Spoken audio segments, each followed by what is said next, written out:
You ain't from the hood. Nah, you ain't get put on, you ain't from the hood. You ain't never got put on, you ain't from the hood. Niggas always claim to set blood, ain't from the hood. Hell nah. You ain't never got put on, you ain't from the hood. Oh, I live in the hood, ass nigga. Never got put on, always claiming the hood though. Oh, you fucking with the homegirl, but don't come to the hood with none of your damn homeboys. They don't get a pass. Had the little homies press they ass for your tattoos. Hey, your mama waking up to some bad news. The plug saying groove, I'm a dime. I was long in the race, skinny nigga with the braid. Took a 2-man fade, I'm really from the hood. I took a fucking break to get my money right, but I was banking on the plane in the meeting with Jermaine. They like, poet, oh you bang? Yeah, they forgot where I came from. I was gang banging when it wasn't fun. Homie doing life right now, cause we don't play from the hood. Nah, you ain't get put on, you ain't from the hood. You ain't never got put on, you ain't from the hood. Niggas always claim to set blood, ain't from the hood. Hell nah. You ain't never got put on, you ain't from the hood. And that goes for these hoes too. Start fucking on niggas and throwing these niggas hood up. Ha, little dot. Heard you gave a homie head in the trap spot. Got a throwaway in the stash spot.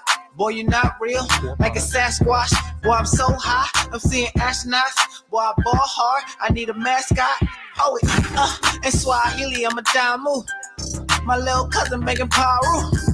My nigga Uzi, he from Fire Deuce. Pad blows, I be hanging with some real whoops. Gang signs out the window when we drive coupes. Making money with some crips like it's 92. Banging on tracks. Back in my days, it was banging on. You ain't from the hood. Nah, you ain't get put on, you ain't from the hood. You ain't never got put on, you ain't from the hood. Niggas always claim to set blood, ain't from the hood. Hell nah. You ain't never got put on, you ain't from the hood. Fuck Chris Brown, nigga. Pull up in the hood right now, nigga. Catch your fade, nigga. Fuck, nigga. Frogs. You ain't from the hood.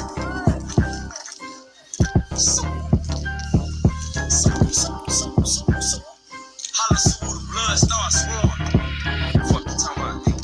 We out here, right? Good looking out, chat. What's up in the building? First of all, I want to thank everybody who donated yesterday to make this show possible. We want to thank Joe Avery in the building. Good looking out, Joe Avery. Slaphead in the building. You want to thank Slaphead. Corn Pop donated a couple of times. Corn Pop. Joe Barron, old time partner, old school partner right there.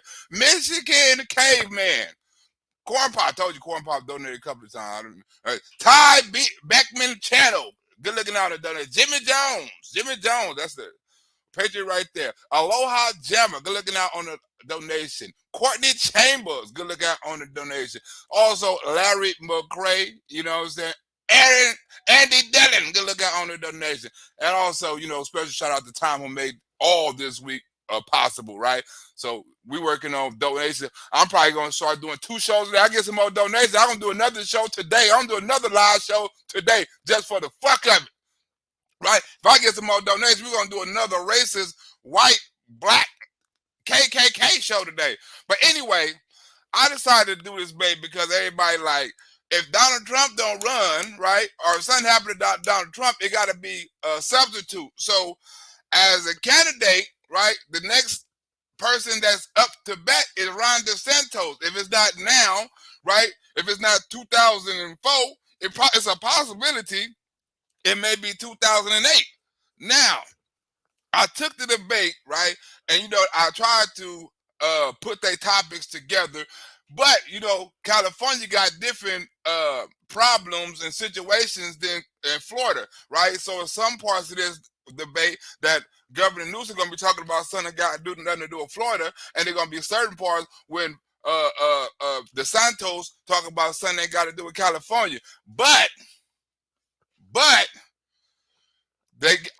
I recorded every single thing they say. But in this debate, they let Governor Newsome or the Republican senator let Governor Newsome talk so damn much. Governor Newsome got most of the video. You know, if this was like a football game, it'd be like time of possession. Time of possession would be like 30 minutes to like 15 to 20 or some shit like that. You know what I'm saying? But it's time of possession is what, because Gavin Newsom is keep on going on with these long ass sentences trying to explain things and stuff like that. And you know, when Republicans talk, they short, to the point, and simple. Right? It's the Democrats that gotta keep on talking and explaining and doing all this sort of shit, right? So we finna get into it. This is a mock debate, right?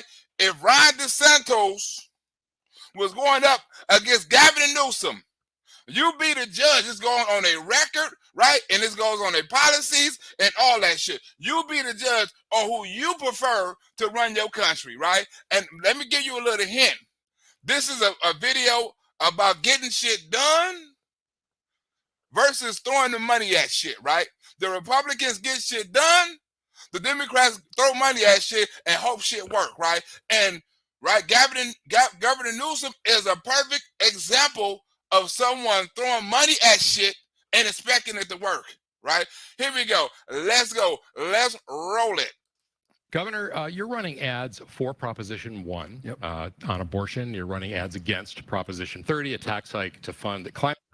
You've got ads in Florida and Texas taking on Republican governors there. Well, thank you. We have accomplished an awful lot over these 4 years. We have the largest budget surplus in history. We have a 2.5% unemployment, second lowest on record, and we just delivered the biggest tax relief in the history of the state. So how you gonna take on DeSantis, right? When people moving out of California, right? And he got a population that's growing, and you got a population that's shrinking, right? So we're gonna go 1 point on DeSantis. But with gas prices spiking, homelessness, people leaving California because it's too expensive, what's the case for voters giving you another 4 years? We've expanded school choice, we've protected parents' rights, and we've done the largest increase in teacher pay in Florida history. You know why you would revote DeSantis, right? Why would you vote Newsom back in, right, for 4 more years? Or why would you vote him to be president? We ain't going to say 4 more years. We're going to say president, right? We're going to pretend like this is a presidential debate. Why would you vote Governor Newsom as your president, right? He ain't got shit accomplished. I took the arrows so you wouldn't have to. We will continue to fight the good fight. We will continue to run the race. We will continue to keep the faith. What about your record? That's really what I'm referring to. As it relates to broader issues, I'm very proud of the fact that as we speak, we're sending out billions and billions of dollars in inflation checks. Huh? You see that? What have you done? What have you done, right? As on your record, as we speak, we're sending out billions and billions of dollars of inflation checks. That means free money. They're throwing money at the problem instead of solving the problem. What did he say the problem was? I'm throwing money at the problem. Huh? It's getting shit done versus throwing money at the problem. And you want to talk about standing up for taxpayers. When Charlie Crist was governor, he ran saying he would not raise taxes. He became governor, and he signed off on the largest increase in taxes and fees in the history of the state of Florida. That's time. Well, we're going to move that to Governor Newsom, right? We're going to move that to Gavin Newsom, right? Gavin Newsom, California taxes is the highest in the nation. Taxes on gas, taxes on food, taxes on every damn thing. His is the highest in the nation. Damn him. He don't even count. We're not even talking about him. We're going with Governor Newsom is the highest, and Florida is the lowest. So if you're going to vote on somebody to be your president, is you going to go vote for somebody who got the highest taxes or somebody who got the lowest taxes? You be the judge. He just enacted the largest decrease in taxes in the history of Florida. We're sending out What up, Sergeant Mo? $9.5 billion to be exact, up to $1,050 for hardworking Californians to address the issues of inflation, address the issues that Coco, of the cost Miss of gas Coco. and food and other pressing issues in the state of California. As it relates to the broader issues, as it relates to change and the work we've done, we have no peers. California is leading the way. Well, first, I think we have the worst inflation of 40 years. It's much more expensive to replace a roof today than just 3 years ago, thanks to the Biden-Crist policies. That, unfortunately, is contributing to the increase.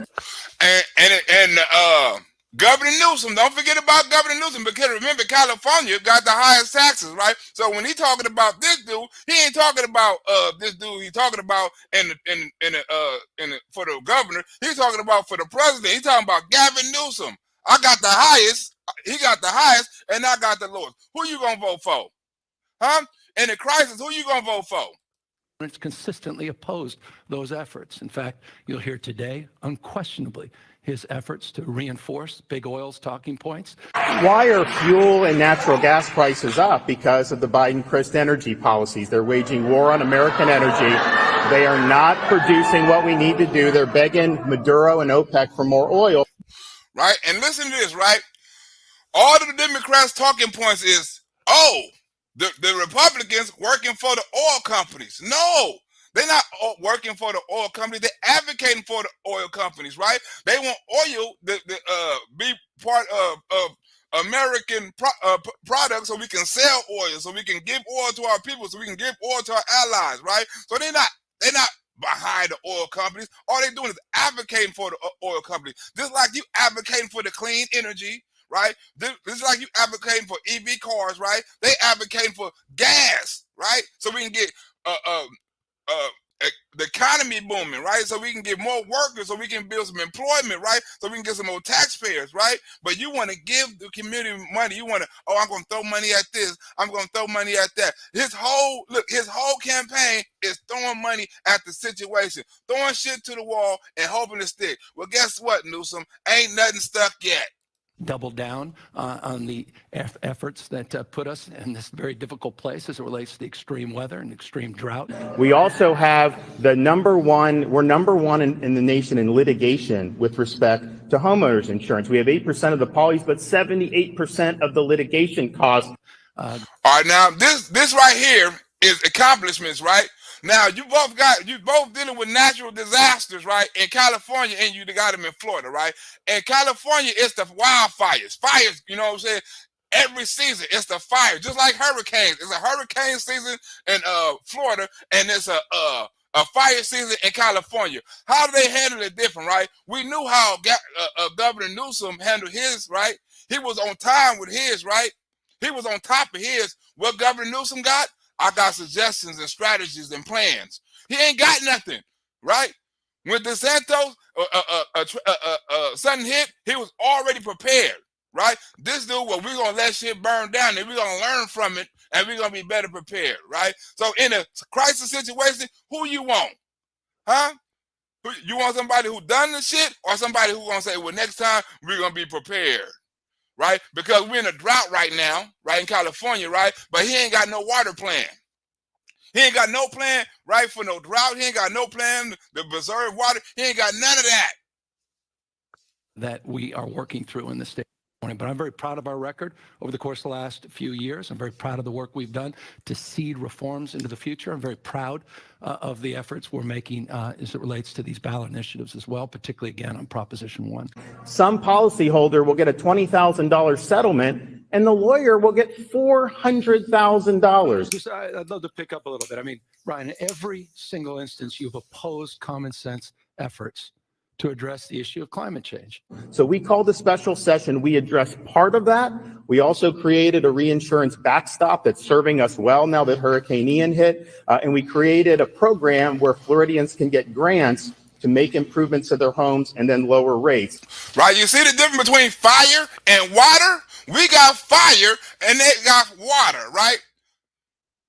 Santos is handling his business with the water. You don't hear nothing about Governor Newsome handling his business about the fire. You've opposed our climate package. You continue to double down on talking points of the big oil companies. You consistently vote against efforts to address the underlying issue we're trying to address in not only the state of California, but across this country and around the world. I think what we need to do, we need to build off what we did with the reinsurance, because that's a big issue, and we have to address the rising costs of litigation. It's not about lining the pockets of billboard lawyers. It's about having a competitive market where people have a shot to make ends meet. The hots are Did you hear that?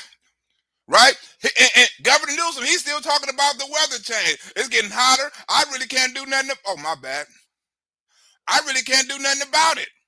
cost of gas and food and other I really can't do anything about it. issues in the state of California. As relates to the broader issues, as relates to change and the work we've done, we have no peers. California's leading the way.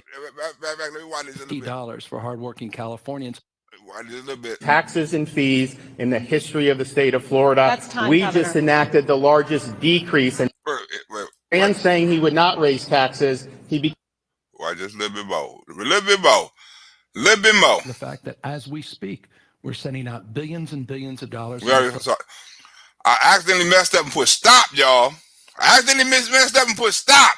But you see the difference? You see the difference? You want to talk about standing up for taxpayers? When Charlie Crist was governor, he ran saying he would not raise taxes. He became governor, and he signed off on the largest increase in taxes and fees in the history of the state of Florida. We passed this, right? But this is a possible presidential matchup between Governor Newsome, because remember, they both young. They both got long careers inside of politics, right? Up to $1,050 for hardworking Californians to address the issues of inflation, address the issue of the cost of gas and food and other pressing issues in the state of California. As relates to the broader issues, as relates to change and the work we've done, we have no peers. California's leading the way. Well, first, I think we have the worst inflation of 40 years. It's much more expensive to replace a roof today than just 3 years ago, thanks to the Biden-Crist policies. That, unfortunately, is contributing to the increase. It's consistently opposed those efforts. In fact, you'll hear today, unquestionably, his efforts to reinforce big oil's talking points. Why are fuel and natural gas prices up? Because of the Biden-Crist energy policies. They're waging war on American energy. They are not producing what we need to do. They're begging Maduro and OPEC for more oil. Double down on the efforts that put us in this very difficult place as it relates to the extreme weather and extreme drought. We also have the #1. How do Florida, right? How do Florida, right? We in a drought, right? But Florida got a better water system than we got, right? Why do Florida got a better water system than we got, right? When we're in a drought, right? When we got constant fire seasons, right? Why are we not working on our water system, right? That's the main thing in California. It's not earthquake or natural disasters. It's fire season. The wind. You know what I'm saying? I was in fire camp when I was in prison, right? And every season, right? Every season they know it's fire season, right? Fires all over California. You got controlled burns. You got burns get out of control, right? You got all kind of shit, right? So why is he not working on our water system? Why do Florida got a better water system than we got? They got the #1 water system. Did you hear that? You hear the stats on that? So when you want somebody to be your president, you want somebody with the #1, or you want somebody with the worst? The records. We're #1 in the nation in litigation with respect to homeowners insurance. We have 8% of the policies, but 78% of the litigation costs that we are working through in the state. But I'm very proud of our record over the course of the last few years. I'm very proud of the work we've done to seed reforms into the future. I'm very proud of the efforts we're making as it relates to these ballot initiatives as well, particularly, again, on Proposition 1. Some policyholder will get a $20,000. Now, Proposition 1, if y'all don't know what Proposition 1 is, Proposition 1 is a lot of shit, right? You got a lot of different stuff up in there, right? One of the main things in Proposition 1 is the abortion issue, right? And one of the laws in abortion and one of the Proposition 1 was that proposition they were trying to pass to make California a sanctuary for abortions, right? That was also in Proposition 1. They put up billions of dollars for that proposition, right? It's billions of dollars in that proposition to do all kind of baby murder shit. Settlement, and the lawyer will get $400,000. Just, I'd love to pick up a little bit. I mean, Ryan, in every single instance, you've opposed common sense efforts. Why do Democrats always say common sense, right? None of the shit they say make common sense. When you say you're going to put abortion, right? When you say you're going to have an abortion, a woman can have an abortion at 9 months, that's not common sense. When you don't know the definition of a woman, that's not common sense. When you say a man can have a baby, that's not common sense. So when you say common sense litigation, what do you mean by common sense? To address the issue of climate change. So we called a special session. We addressed part of that. We also created a reinsurance backstop that's serving us well now that Hurricane Ian hit, and we created a program where Floridians can get grants to make improvements to their homes and then lower rates. You've opposed our climate package. You continue to double down on talking points of the big oil companies. You consistently vote against efforts to address the underlying issue we're trying to address. Climate change, right? You keep on voting against climate change. Now, in California, you got a lot of these green people, right? So in California, he can get away with that. He can't get away with that on a national stage, right? Like Joe Biden doing, right? Talking about the climate change. He running the same thing Joe Biden doing, but on a smaller scale, right? And if he was president, he'd be doing on a bigger scale. So all the climate change Joe Biden talking about, all the clean green energy he's talking about, if he become president, guess what? He's going to implement the same thing because his policies line up 100% with Joe Biden's, from the gas to the oil to the fracking to the kids to the everything. It's not only the state of California, but across this country and around the world. I think what we need to do, we need to build off what we did with the reinsurance because that's a big issue, and we have to address the rising costs of litigation. It's not about lining the pockets of billboard lawyers. It's about having a competitive market where people have a shot to make ends meet. The hots are getting a lot. The dries are getting a lot drier. We have atmospheric rivers. We have unprecedented extremes, leaving us in a position where we're dealing with unprecedented drought and wildfire. Yet you consistently vote against common sense efforts to address those issues, including, by the way, you voted against $2.7 billion to address the issue of wildfire. But Charlie, he voted against it. Now, think about this, right? So what that he voted against it, right? He's only one senator.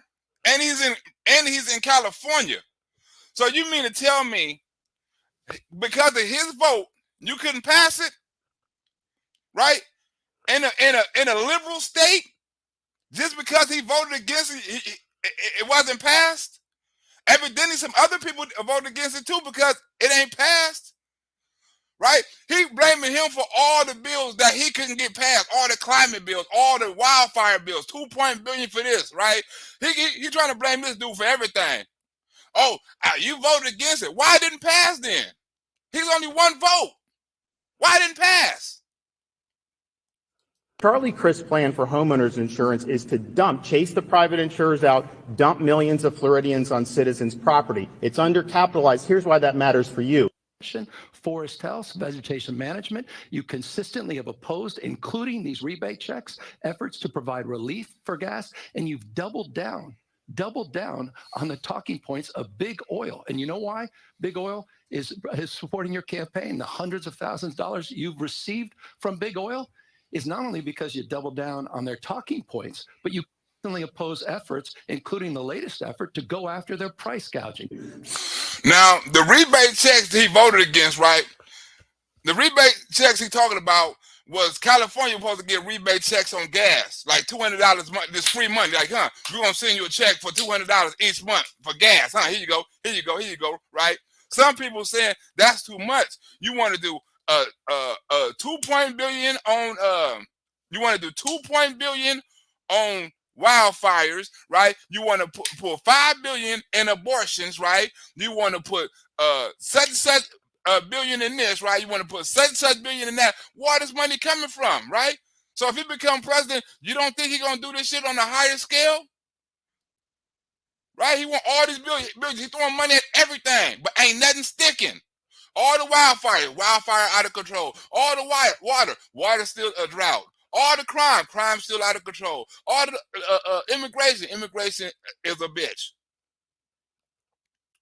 Nothing sticking. Citizens has mandatory assessment authority. So there could be a storm that hits Tampa Bay. Maybe you're renting a place in Miami with a car. They can assess your homeowner's insurance, Governor, your auto's insurance, and your renter's insurance. His plan would end up capsizing the state of Florida if we had a real storm. Huh? You understand that? Imagine how bad the storm was, right? You don't hear really nothing about people starving in the parts of where ion hit and stuff like that. You don't hear about people going without electricity, right? You don't hear about none of that shit, right? You heard a couple of days of that shit, then all of a sudden that shit was over with. That shit is a done deal right now. Why? Because DeSantis was prepared and DeSantis done his job, right? Right? Newsome ain't prepared for. Look at all the people that was homeless and sleeping in fire camps and all that shit when the fires hit. When he knew this shit was gonna hit, because it hit every year. It gonna hit next year. It gonna hit the next year after that. It last year, the year before that. It gonna hit every fucking year during fire season. They're ripping us off. They're ripping you off. They're ripping every one of us off. And we're going after these companies, and we're getting serious about the stress and pain Californians are facing. Right? Who say that? Joe Biden, right? We're going after the oil companies. Who says that, right? He's saying the reason why Californians, just like Joe Biden say, the reason why America is feeling the pain at the pump is because the oil companies and the gas companies is price gouging, right?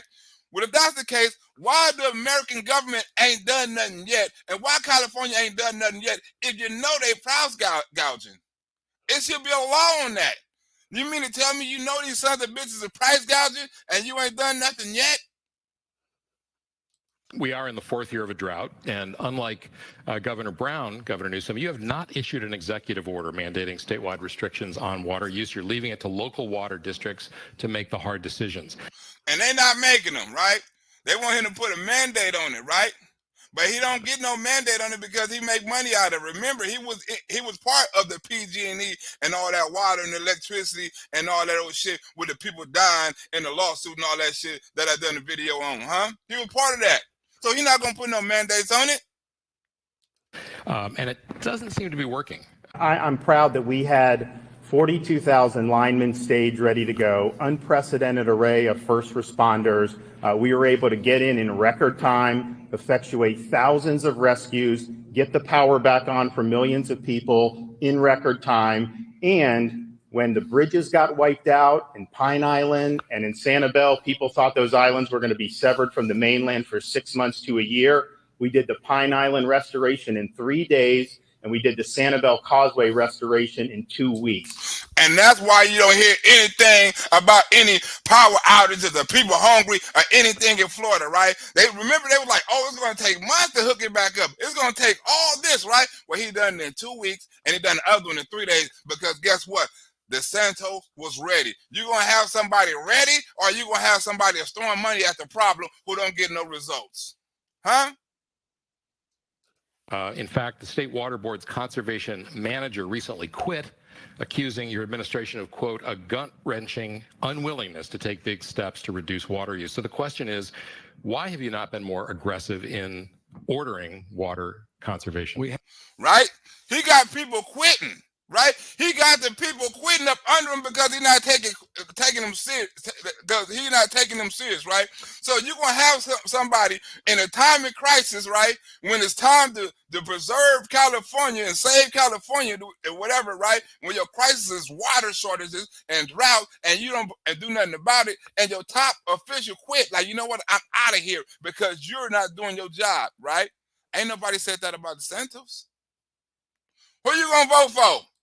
There's the 436 agencies have. Now those islands have the ability to recover, and Charlie Crist is sitting there. You know what he was doing during this? He was in hiding out in Puerto Rico. He wasn't helping his community here. And then when he got back, what did he do? Well, Newsome was hiding out in Washington, trying to play like he was the president and all that old shit. When we was in a time of crisis, he was all in Washington, D.C. He wasn't in California. He was in other states campaigning and doing all kind of shit, trying to fight Republicans and stuff. He's not even worried about California no more. He worried about the White House. And then when he got back, what did he do? His campaign was soliciting campaign contributions from storm victims. That is unacceptable, and that's not what a leader would do. And that's what a Democrat would do. That's something Newsome would do. He campaigning on some shit right now. He campaigning on Republicans right now, right? Give me some money. We need abortion. Give me some money. The Republicans against climate change. Give me some money. So he campaigning on some shit right now. Roe v. Wade and all that old shit. Fundraising. Look at the commercials. In a time of despair. But that leads to a lot of mixed messages. Hardly. Just the opposite. In 2012 to 2016, the last drought, we put out a comprehensive report, provided it to my opponent in the legislature, lessons learned from the drought. Look, we put out a report, lessons learned from the drought, but they still ain't learned their lessons. right? If your supervisor quit, that means you still ain't learned your lesson. He said you ain't doing your job. They put out a report, y'all. We would have, if he don't know, we put out a report, y'all. That's all I done. We learned our lesson. And even though it had years of neglect, we made historic restoration for our Everglades and improvements to our water quality. One of the principal lessons learned is hydrology is different in every region of the state. What the water agencies requested of us as the basis of a deeper understanding is that we provide flexibility. Because water is the foundation of not just our economy, but our way of life. What they refer to as level 2 plans. 436 water agencies move forward with that mandate of mandates. We've seen 11% reductions in that use. We also put out a detailed, comprehensive plan as a relates. You hear that? We put out a plan. Look, everything is a plan. We detailed a comprehensive plan. Everything is a plan. Everything gonna get done. Relates to not just water conservation, but framework of abundance to invest $8.8 billion on new strategies and approaches. And we're gonna invest $8.8 billion on new strategies and approaches. What? What? Strategies and approaches. We need $8.8 billion for strategies and approaches. What the fuck is a strategy and approach for $8 billion? I can come up with a strategy and approach for $1 million. Give me $100. An ounce of weed, nigga, I can come up with a strategy and an approach. A crackhead, Hunter Biden can come up with a strategy and an approach. $8.8 billion? To create more water, wastewater, stormwater caption, diversion efforts, and the like. So why not, as governor, use your authority to order, to give a sense of urgency about the situation? What was the point of an after-action report? It took a lot of flack. Why would we do a report? Why would we do a report, an after-action report? They say we learned our lesson, right? That's the mandate. That's what I'm doing, the after-action report. In the process, but through it all, I was always more concerned about protecting your job than I was about saving my own. That's you. You're the most anti-business governor I've ever seen. That's time, Congressman. That was funny. Now that was funny. Governor? Yeah, except for all the businesses that are moving down here and leading the nation in net in-migration. That analyzed the best practices of the previous drought and made a recommendation not to do one size fits all as it relates to a mandate where the conditions in Riverside County are completely different than the conditions here in San Francisco County. And I'm proud, we said seniors first. We worked with nursing homes. We worked with testing. See, and we still got crisis. He still, look, and this is the thing, right? He's still on the water crisis, right? And the other debate, they talk so quick, they on to a whole nother subject. He's still talking about the water in the drought. Right? Because Democrats are long-winded, right? When they get caught in something, they got to explain something, right? When they know they fucked up on something, right? So I'm talking about the drought. He don't spend 10 minutes on the damn drought and water. No politics. Talking about plans and strategies for 10 fucking minutes on a drought, right? Now, Ron DeSantis, he on a whole another topic on what he did, right? This is what I've done for the senior citizens, right? This is what I've done for the senior citizens, right? Doing the Wuhan. Right, I got shit accomplished, but you still talking about water. With seniors, we did monoclonal antibodies, and the result is 38 other states had higher COVID mortality rates for senior citizens than we did in Florida. And that's why we moved forward with the flexibility that was recommended in that plan, and it's proven successful. 11% reductions. The differentiation between regions now affords new strategies, and it's for his new strategy, $8.8 billion for a new strategy, right? Think about this. He's still talking about getting money for strategies and plans, right? While DeSantis are talking about the plans that he done that already work. He can't talk about his COVID plan. You guess what? They didn't bring it up. You know what I'm saying? They should have brought that up. Like, what about the lockdown? What about the mask? What about all that shit? They didn't bring none of that up. Right? That was important, right? COVID was an important part of this debate, right? And you got no parts of it from a liberal press asking a liberal governor liberal ass questions. That was the main. What was your record on the COVID? the lockdowns, the education, the schools, all that. Them are some important questions, right? They asked DeSantis that. Why they can't ask him? He had one of the worst COVID records as a governor, but they didn't bring it up.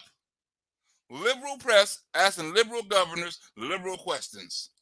Consistent, again, with what was promoted. But clearly these local water agencies are not all giving the message. And I think that that's the approach people should have taken. Focus on the vulnerable population, but make sure you're not locking down the rest of the people. We've thrived as a result. That would not have happened if Charlie Crist had got his way and locked down the state of Florida in July of 2020. Like California did. Huh? They didn't want to bring that up with Galvin and Newsome. Shouldn't that be an important question in a gubernatorial debate? That should be an important question. What is your record on lockdown? What is your record on the Trump juice? What is your record on the shots? What is your record on deaths? What is your record on survival? What is your record on anything? Huh? Recovery. The effect they had on the kids, the psychological. I mean, they didn't ask them the real questions. Because guess what? This is a liberal press asking liberal questions to a liberal governor. Well, most are, and I want to just applaud Californians. In the aggregate, 11% reduction, some doing far Is that superior. enough? We have to do a little bit more, but I will say this. We came into this drought using per capita 16% less water use. You see this?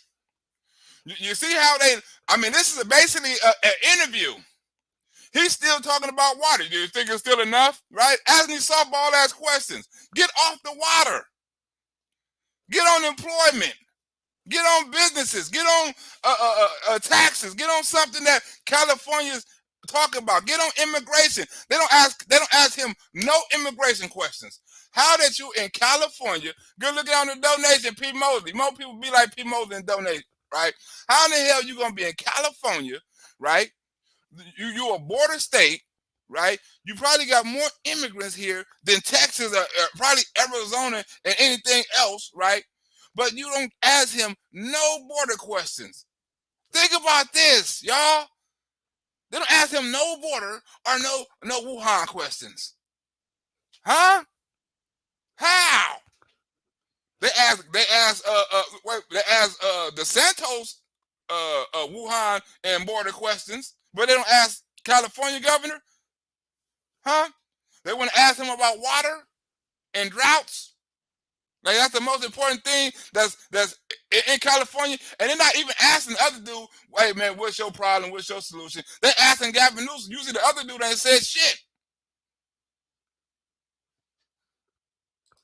Then we went into the last drought. Here's what I, though, believe, and this is important. It's not just a mindset of scarcity. It's also about creating more water, and that's what our specific strategy set forth in our water strategy. Plan and strategy. Do you hear it, right? You got somebody got plans and strategy compared to somebody got accomplishments, right? And accolades. You know what I'm saying? He should have some accolades. You gave Cuomo some accolades, right? Why DeSantis ain't got no accolades for his handling of the COVID, right? You gave this nigga Cuomo an award, a Grammy, an Oscar, a movie special, a documentary, all that, right? And DeSantis didn't get nothing. Why is that? Huh? Is it me or is it a conspiracy? Plans and strategies. plan. We have 37 desalinization plants in the state. We want more. We're promoting different strategies on conveyance and groundwater capture, different strategies specific on storage, below ground, not just above ground storage. And we've invested, despite my opponent's opposition, some $8.8 billion to advance this cause, unprecedented general fund support, and again, consistent. Look, you see how long they're letting them talk? The interviewer just asked him one question and he just went on. Don't ask do nothing about the water. Okay, next question. You just let him talk for 5 minutes straight. With his previous record on topics we've discussed today, he opposes those investments. What you don't do is stand up to big oil and these big interests. The reality is we don't, by the way. You know, it's interesting fact. I love all this energy stuff. They pay higher electricity bills in Texas, in Florida, in Indiana than they do in the state of California. Huh? He just sit up there looking dumb, right? I'm glad you said that. I'm glad you done that, right? Oh, he's letting Newsome get up there and just lie, right? And the cold thing about it, the moderators ain't even checking them. They ain't fact checking them or nothing, right? Just letting them talk. Whatever you say, oh, this dude voted against this. This dude is a lie. This dude ain't for this. Dude voted for. They don't care if the policies are fucked up or not.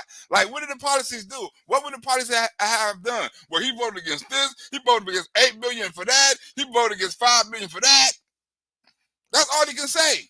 I throw the money out. I put 8.5 billion out. I put this many billion out, and he voted against it. We've seen energy costs go through the roof in those states. They're doubling down on stupid, on coal and nuclear, on issues that I say nuclear in the context not of our Diablo Canyon extension, but on old fossil policies, including gas, that are actually creating the problems we're trying to solve. With this climate change, like Joe Biden, right? So when you promote this gas, right, and not this clean energy, you're going against our cause. And it's because Governor Desantis has taken his eye off the ball. He's focused on running for president. He's repeatedly referred to you being out of state. And I want to ask very clearly, you were asking voters for 4 more years. Who going for president? To serving all 4. Yes. And I've barely been out of state. I was out of state for a few hours to take on his party. And his I was out of state for a few hours to take on his party. For what? You was around here campaigning and promoting and going to the White House and holding summits and shit inside of Washington, D.C. I was only gone for a couple of hours. No, you wasn't. His leader of his party, Donald Trump, who he was a passionate supporter of, and what they're doing to democracy. And Ron, you talk about Joe Biden a lot. I understand. You think you're going to be running against him. I can see how you might get confused, but you're running for governor. You're running for governor. And I have a question for you. You're running for governor. Why don't you look in the eyes of the people of the state of Florida and say to them, if you're reelected, you will serve a full 4-year term as governor? Yes or no? To be clear, that was a yes on 4 more years. Yes. Governor Sanders, Yes I ain't no, saying Ron? shit. I ain't Will saying you nothing. serve a full 4-year term as I you're might be reelected vice governor of Florida? president. It's not a tough question. It's a fair question. He won't tell you. I might be vice We president. do not agree on the candidates asking each other it my questions. time? Governor, it's your turn. Well, listen, I know that Charlie's interested in talking about 2020. See, you hear that, right? DeSantis played that smart, right? Because in the debate, you're not supposed to ask the candidates question. He asked a question, right? And DeSantis didn't answer, right? So you see how fake news tried to twist it, like, oh, he was asked a question and he wasn't supposed, and he didn't answer it. But you look at fake news, right? And they trying to make it seem like DeSantis was running from the question, right?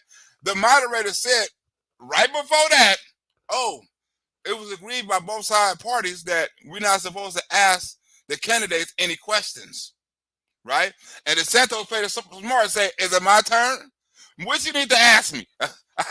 Did you see that? But fake news like, no, he was running from the question. No, he wasn't. The moderator said we're not supposed to ask the candidates questions. He's directly asking them a question. That's against the ethics of the debate. But fake news don't point that out, do they? Year term as governor. Yes or no? To be clear, that was a yes on 4 more years. Yes. Yes or no, Look, Ron? he's looking at her. He's looking Will at you her. serve a full 4-year term if you're reelected governor? He's not ignoring the dude question, right? The fake news, oh, he's ignoring the question. He's not ignoring the question. He's waiting for her cue. Is it my turn yet? Ha! You see how fake news is? For Florida. It's not a tough question. It's a fair question. He won't tell you. Huh? It's a fair question. He won't tell you, right? Everybody like, you are saying, he ignored the question. Oh, Desantis is thinking about a presidential run, right? He didn't ignore the question. We did not agree on the candidates asking each other it my questions. time? Governor, it's your turn. Well, listen, I know that Charlie's interested in talking about 2024 and Joe Biden, but I just want to make things very, very clear. The only worn out old donkey I'm looking to put out to pasture is Charlie Crist. And look how he looked like, damn, that was a good comeback right there. That was good. Because you like having it as an issue for political scoring in points that you want to have for a future campaign. And let me remind the viewers, he wouldn't even answer you if he would stay 4 years if you reelect him as your governor. You're running for governor. You're asking them to vote for you for governor. At a minimum, you ought to be able to tell them if you get reelected, you'll serve as governor. Ron? Governor? So we had the border of the You see how Ron done that? That wasn't a question. You're not supposed to ask the candidate any question. Nothing. So he not got to answer you. He got to answer her. He waited for her to answer. He didn't wait for you to demand him to answer a question. that was in much better shape in January of 2021. The Biden administration reversed almost every policy that was in place, and they opened the floodgates. That's why we have the problem. It's not from some phantom piece of legislation. And, you know, I hear Charlie Crist talking about some of this other stuff. You know, he, as a congressman, made $174,000 a year. You know how many days he showed up to work in Washington, D.C. this year? 14 days. Imagine that deal for you. You show up 14 days and you make over 100 grand. That's the type of effort this guy puts into actually doing his job. Our next question is. Do you hear that? You show up for 14 days. I ain't got to answer your question, right? I ain't got to answer your question about what I'm running for, right? I ain't got to answer your question about my record, but let's answer your question about your record, right? And I'm not going to answer. I'm going to tell you. I'm going to tell you how many days you want. You can debunk it and say it's a lie if you want to, huh? And that'll be a different discussion.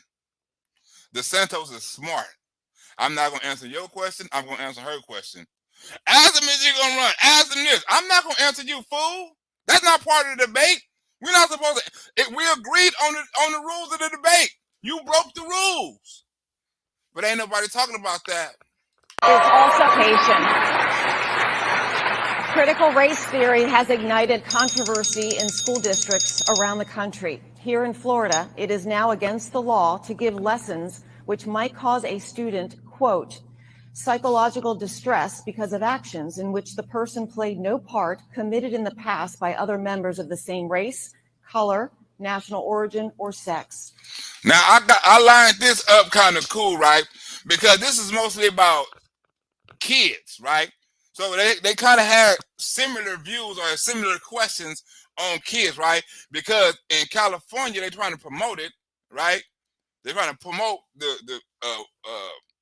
all that old critical race theory and stuff like that. And in Florida, they're trying to take it out, right? So it's a difference of opinion on how they ask these questions. It's basically the same questions, but it's two sides of the spectrum. What do you believe is the best way to address issues of race in our history and in modern life in the public school setting? Governor? And how they're attacking women's right to choose, how they're banning books in unprecedented level, and how they're banning speech in rewriting history. Well, Florida statutes require teaching all of American history, including slavery, civil rights, segregation. It's important that that's taught. Do you hear that? Why Newsome lying talking about they're trying to ban history, right? Right? You got DeSantis like, well, this is a must. This is a mandatory. We can't deny history, right? You got one person lying about education, and you got one person that we can't deny the history of education, right? Or the education of history, right? We can't deny that, right? But other one like, we got to deny it because they denying it. We got to pump it up. But what I think is not good is to scapegoat students based on skin color. It's not good to distort American history by saying that the American Revolution was fought to defend slavery, which is not true. I think we should have a history like Abraham Lincoln believed in our founding, like Frederick Douglass. These are great eternal principles. We've got a great Constitution, and people have used those principles to make great progress over the course of our country's history. I'm proud of our history. I don't want to teach kids to hate our country. I don't want to teach kids to hate each other. And the way to stop discrimination on the basis of race is to stop discriminating on the basis of race. Huh? Right? But that's not happening in California. Did you see how they try to switch history? Right? The Civil War wasn't to free the slave. It was to defend slavery, right? Even though it was both ways, but they only wanted to teach one side of history, right? They wanted to teach the evil side. Oh, they were trying to defend history. Okay, if they were trying to defend history, it had to be an opposite side that was trying to defend freedom, right? It had to be opposite side. If one was fighting against freedom and slavery, it had to be another side fighting for it or against it, whatever. It got to be two spectrums because it's a civil war. But now they want to wipe out the side that said we was fighting for the freedom of slavery, because guess what? That side was Republican. Huh? That side was Republican. So now they're trying to twist history. This is a serious moment in American history, California history. Well, I would say when you oppose the Parents' Rights in Education bill, which prevents 6, 7, 8-year-olds from having sexuality, gender ideology injected in their curriculum, you are the one that's waging the culture war. Their demonization, their demeaning of the gay and lesbian, bisexual, and transgender community. I've had enough. So I'll proudly and happily stand up. I'm simply... Huh? Now you got one person standing up for kids and women's rights, and you have another candidate, right, that's standing up for transgender and gay rights, right? Now, who you gonna vote for? Somebody that's standing up for women's rights, kids' rights, right? Or someone will say, I'm gonna stand up to the transgender rights. I'm tired of you. I'm tired of you picking on him. Remember, he was the first one to do gay marriage. Galvin Newsome, right? He was the first one to do the gay marriage. So you got one person that's pro-gay and pro-LGBT, and you ain't gonna, I ain't gonna say that Desantis is anti-LGBT, right? But he's certainly not pro. He's certainly not advocating for it. I'm simply defending parents and students because it's inappropriate to have that in elementary school. It's inappropriate to tell a 6-year-old that they were born in the wrong body. It's inappropriate to tell an 8-year-old that they may have been born a girl, but maybe they're really a boy. And I'll tell you what, I couldn't be more proud of the fact that we received recognition. It's not an assertion.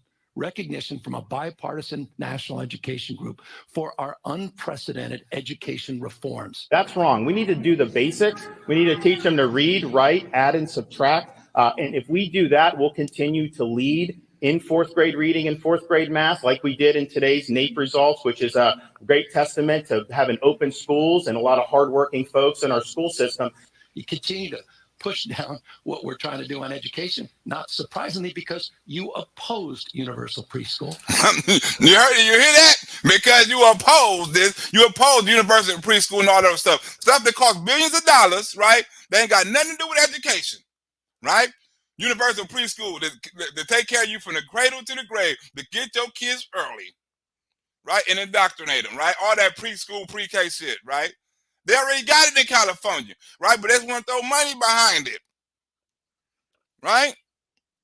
This is what California doing. You got somebody who's for kids, right? And you got somebody who's for gay shit, right? For free shit, and for throwing money at shit. We have fully funded it. You opposed the $3.5 billion we put in to retain and support the professional development of our teachers. I also... Do you hear that? $1 billion for the development of the teachers. $1 billion for wildfires. $1 billion for plans and strategies. Do you see why all these billions of dollars? You see why California taxes are so high? Where you gonna get all this money from? Taxpayers on the gas, on the food, on all this old shit. Also signed, I'm the father of a 5-year-old daughter and a 2-year-old daughter as well as a 4-year-old son, but my daughters are very athletic, and we signed legislation to protect the right of women athletes. You opposed after school for all. You opposed summer school for all. You opposed 9-hour days and reimagining the school day. You oppose consistently all of these efforts, all of these reforms to give parents choice and to give kids a much more robust and comprehensive education. That you should... much more robust, right? And California, right, is one of the lowest performing states in the country, right? And he want to throw all this money at this problem with no solution. They've been throwing all this money at the problem. Look at all the money they threw at California schools. You keep throwing the money at it, but ain't nothing happening. Ain't been no improvement, right? So you saying you're gonna throw more money at it, right? Expecting different results. Ain't that the definition of insane? You should not have someone competing on the men's team for 3 years and then switch to the women's team. Charlie Crist opposed that bill. He said he would have vetoed it. I'm going to protect women's sports in the state of Florida. We have seeded transformative reforms, and I couldn't be more proud of those efforts despite your consistent opposition and those of your colleagues. Denying girls and women athletes the right to compete fairly, I think that's divisive. I think it's divisive to rip opportunities away from our girls in the state of Florida. And you want to talk about divisive? The day after Charlie Crist won his primary, he said, anyone that supports the governor, you have hate in your heart and I don't want your vote. Well, do you hear that? Anyone who supports the governor, DeSantis, right?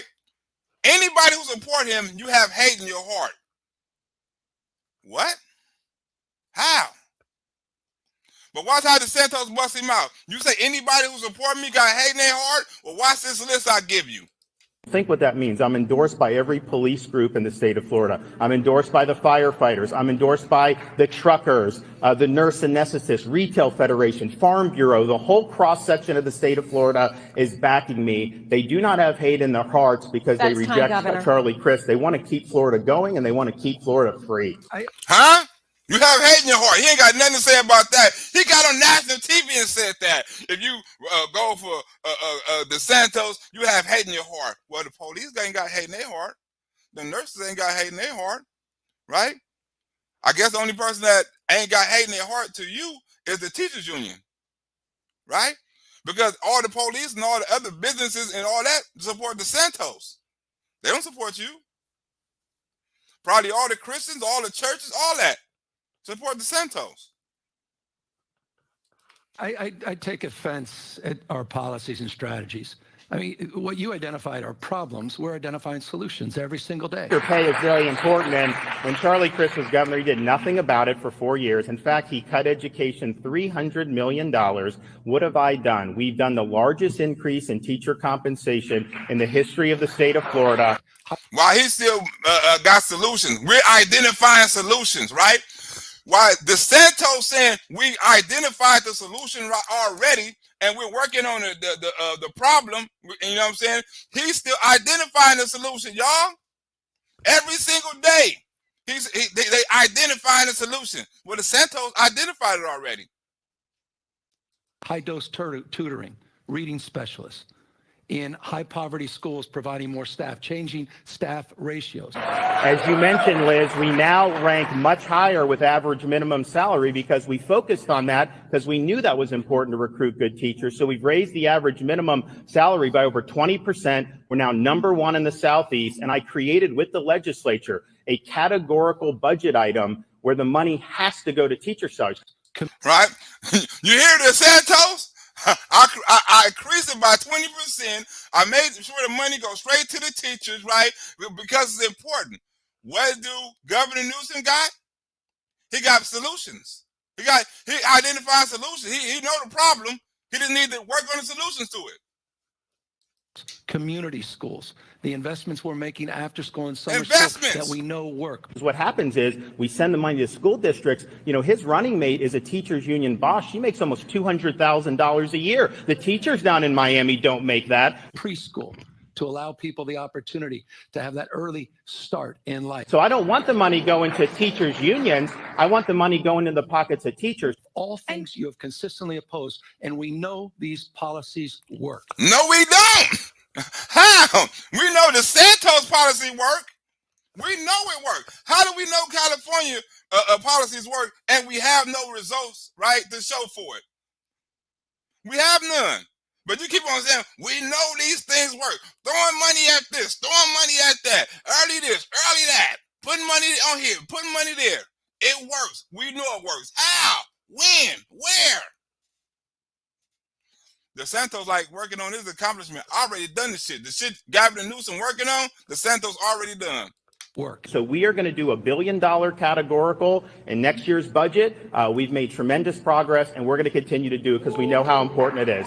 But yet, so why are the test scores so low? We just made these investments the last few years. How do you hear that? You're like, why the test score is so low? We just made these investments last year. You just now made them last year? Well, when is it going to start kicking in? Right? Because they left behind. When investments going to start kicking in? We just done it last year. We're still working on the plan. Can't make up for the 10 years you've been in the legislature, but I can talk about my record in the last 3.5, 4 years as governor of California. So we're going to continue to do more with the teachers, but I think this is also important. We're talking about schools. I oppose allowing school districts to force students to get the COVID shot. Charlie Crist wants to force. Disclaimer, then that was part of the gubernatorial debate. That was not me. I do not agree with the views and comments that these candidates on this debate stage are talking about. These are the views and the comments. It's an educational video, and it's educational purposes only. YouTube purposes. Disclaimer.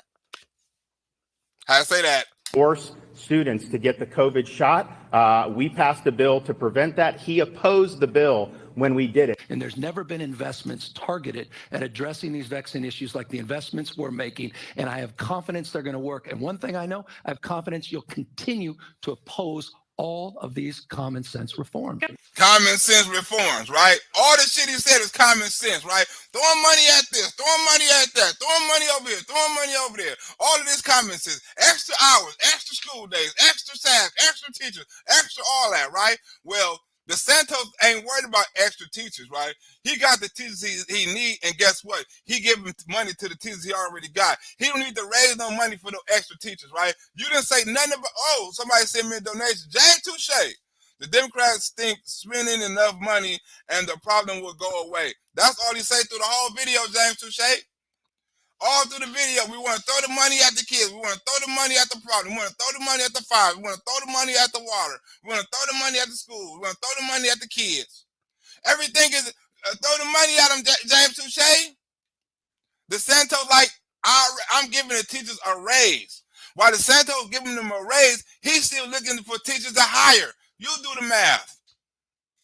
I think this is a parent's decision. I think it's wrong to force this on these kids.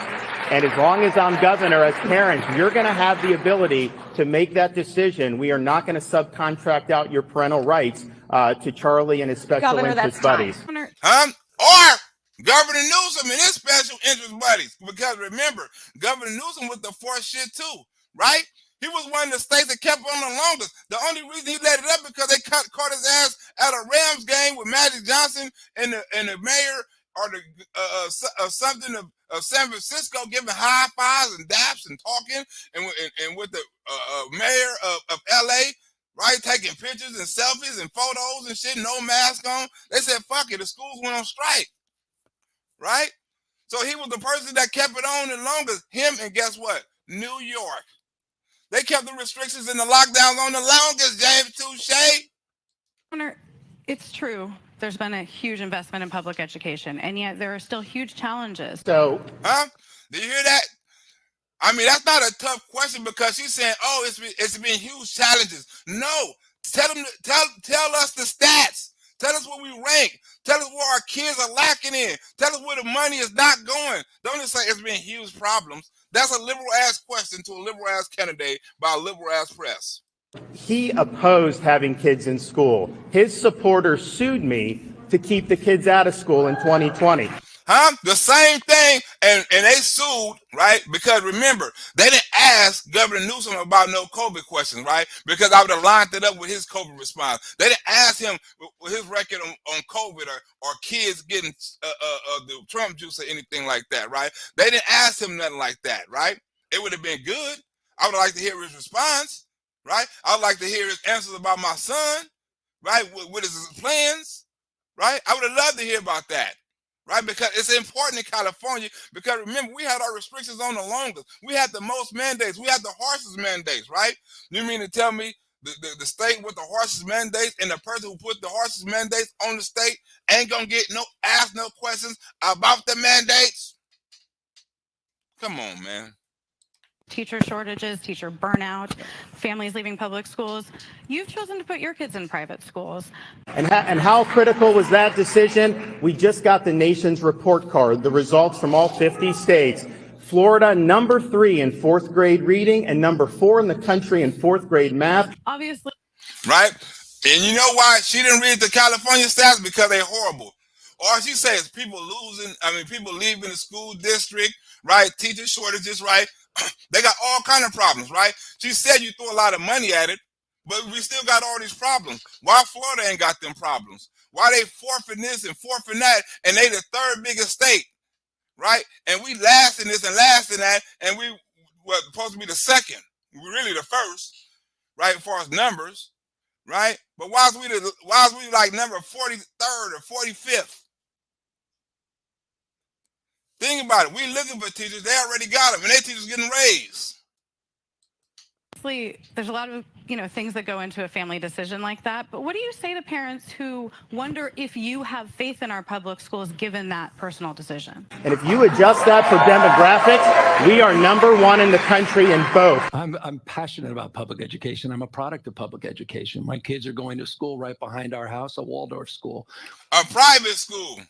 My kids are going to school, right? You live in a private neighborhood, your kids going to a private school. A private school. You talking about, I'm with public education. No, you're not. Remember, you sent your kids to a school that they didn't have to wear no helmets.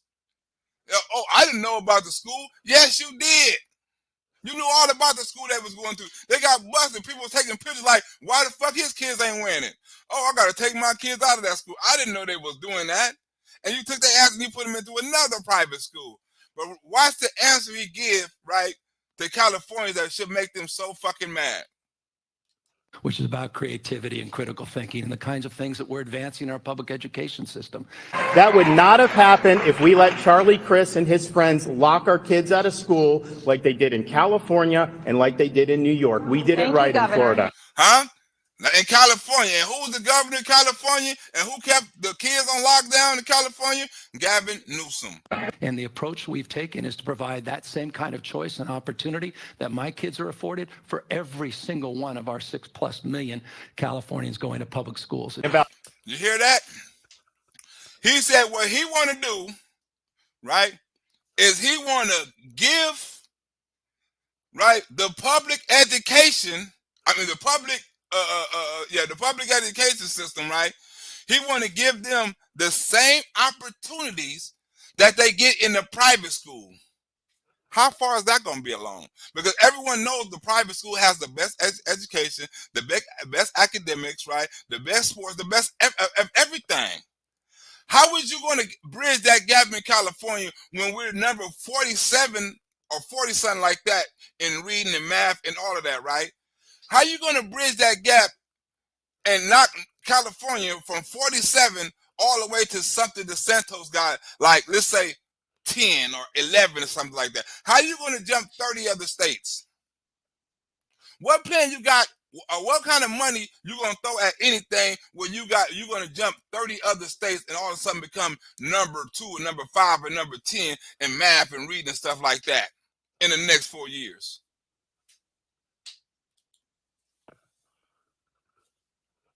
Nigga, please. About 13 and 14 and 15-year-old kids, they are not in a position to know whether they can undergo a radical procedure that physically alters their body. If you're a 15-year-old, you can't go get a tattoo in the state of Florida, yet we're saying you could get a double mastectomy. Of course not. It is inappropriate to do this for minors, and in Florida, we are not going to allow that to happen here. California's moved in a different direction. We now have 6 times more clean tech jobs, clean jobs, than we do fossil fuel jobs. This is the next great opportunity and economic benefit for Californians and Americans, and we want to seize on that opportunity. I want to be clear, though. And we are not interested in outsourcing those jobs. We want to dominate in this. But you see, and she, right, as a liberal moderator, this had nothing to do with the question. He went on a whole left somewhere, right? And she had to bring it back to it because he went somewhere talking about clean energy, and the topic wasn't even clean energy. She just let him dominate the conversation, right? He had a whole soliloquy, right, before she even stopped him and remind him that wasn't a question, right? Because this is not a debate. This is basically an interview. Clean energy. All right, Senator Daly, simple question. Did Joe Biden legitimately win the 2022 election against Donald Trump? Yeah, he did win the election. But the big question is does he know that? That's what I wonder sometimes. But I want to talk about. Hey, watch Galvin Newsome get mad. Like, what do you mean? Watch Galvin Newsome get mad when you talk about his daddy, Joe Biden, like that, right? He gonna defend Joe Biden, right? Because guess what? He's trying to get up in that White House. You're talking about he being who? He been who? Joe Biden, motherfucker. John in Gainesville asks, what are your plans to reduce the effects of inflation on Floridians if the federal government cannot come up with a viable solution? Huh? That is Joe Biden. The federal government is Joe Biden. She don't want to say Joe Biden, but she's supposed to say Joe Biden, because Joe Biden and the Democrats is basically the federal government. If they can't come up with a solution, what can you do for Floridians? Huh? Governor DeSantis? Governor? What do you mean by that? Well, yes, I agree that he won the election, but I wonder sometimes if he actually realizes that he's president of the United States. Well, we know that these are the effects of the Biden-Crist policies, the worst inflation in 40 years, and Charlie Crist votes with Biden 100% of the time. Of course he recognizes these, and that's you're insulting the president of the United States. Of course he understands he's president of the United States. And he says that Biden is the best president he's ever seen. So he's locked together with these policies that have hurt so many people throughout our state and our country. California is suffering from high inflation, and that's why we provided $18.5 billion in tax rebates, which you opposed. Do you hear that? Do you hear that other billion? So since we've been doing this, how many billions to different system or different institutes or different problems that he tried to throw the money at? This is like the fifth thing he said, $8 billion. This is a whole different thing. You oppose $9.5 billion out right now to help offset these inflationary costs. Here's what we're going to do. One, we have the 5th lowest gas prices in the country right now because we did do a gas tax holiday. We're proud of that. What we're going to do for Floridians who commute, we're going to reduce tolls by 50% statewide for all commuters in the state of Florida. Did you hear that? Did you hear? He has solutions. We're gonna reduce tolls. We already done a gas holiday tax, right? That's why shit is cheap in Florida. Y'all saw when I posted my pictures, gas was $8 out here in some places, $7 out here in some places. Lately, it's been like $7 and $6. You can catch a couple of them for like $5.99 or $5.89 or something like that. But it's basically like $6.27 out here, right? Right. So while he putting the gas tax on Florida stuff, a gas holiday tax and poll taxes and lowering the price and shit like that, Galvin Newsome ain't doing nothing like that. I'd love to pick up a little bit. I mean, Ryan, in every single instance, you've opposed common sense efforts to address the issue of climate change. We are going to make all baby items, diapers, cribs, wipes, you name it, tax-free permanently in the state of Florida so you can raise kids and get by. Did you hear that? He's making it cheaper. He's cutting the taxes on everything. Polls. He cutting the taxes on baby formula. He cutting the taxes on everything, right? Gas. What's our governor doing? He's still complaining about, are you still in the pockets of these people? They still price gouging and stuff like that. He's still complaining about how our gas is so high, and DeSantis is bragging about how his gas is so fucking cheap. You do the math, right? It can't be that much of a restrictions. It can't be that much of a price gouging. It can't be that much of a difference between California, right, and Florida. Florida being able to do it, and California can't. Right? He's gonna make excuses. Watch. You've opposed our climate package. You continue to double down on talking points of the big oil companies. You know, we have a 5 and a 4 and a 2-year-old. Our 2 oldest are out of diapers. My wife asked me, why didn't you propose that your first year in office? Well, you live and you learn. And we're also going to say that pet food is going to be tax-free in the state of Florida. So this is going to be the largest tax relief plan in the history of the state of Florida. You're able to do that when you have a strong economy and the largest budget surplus in history, which we have right now. Did you hear that? You're able to lower taxes if you have a strong budget, right?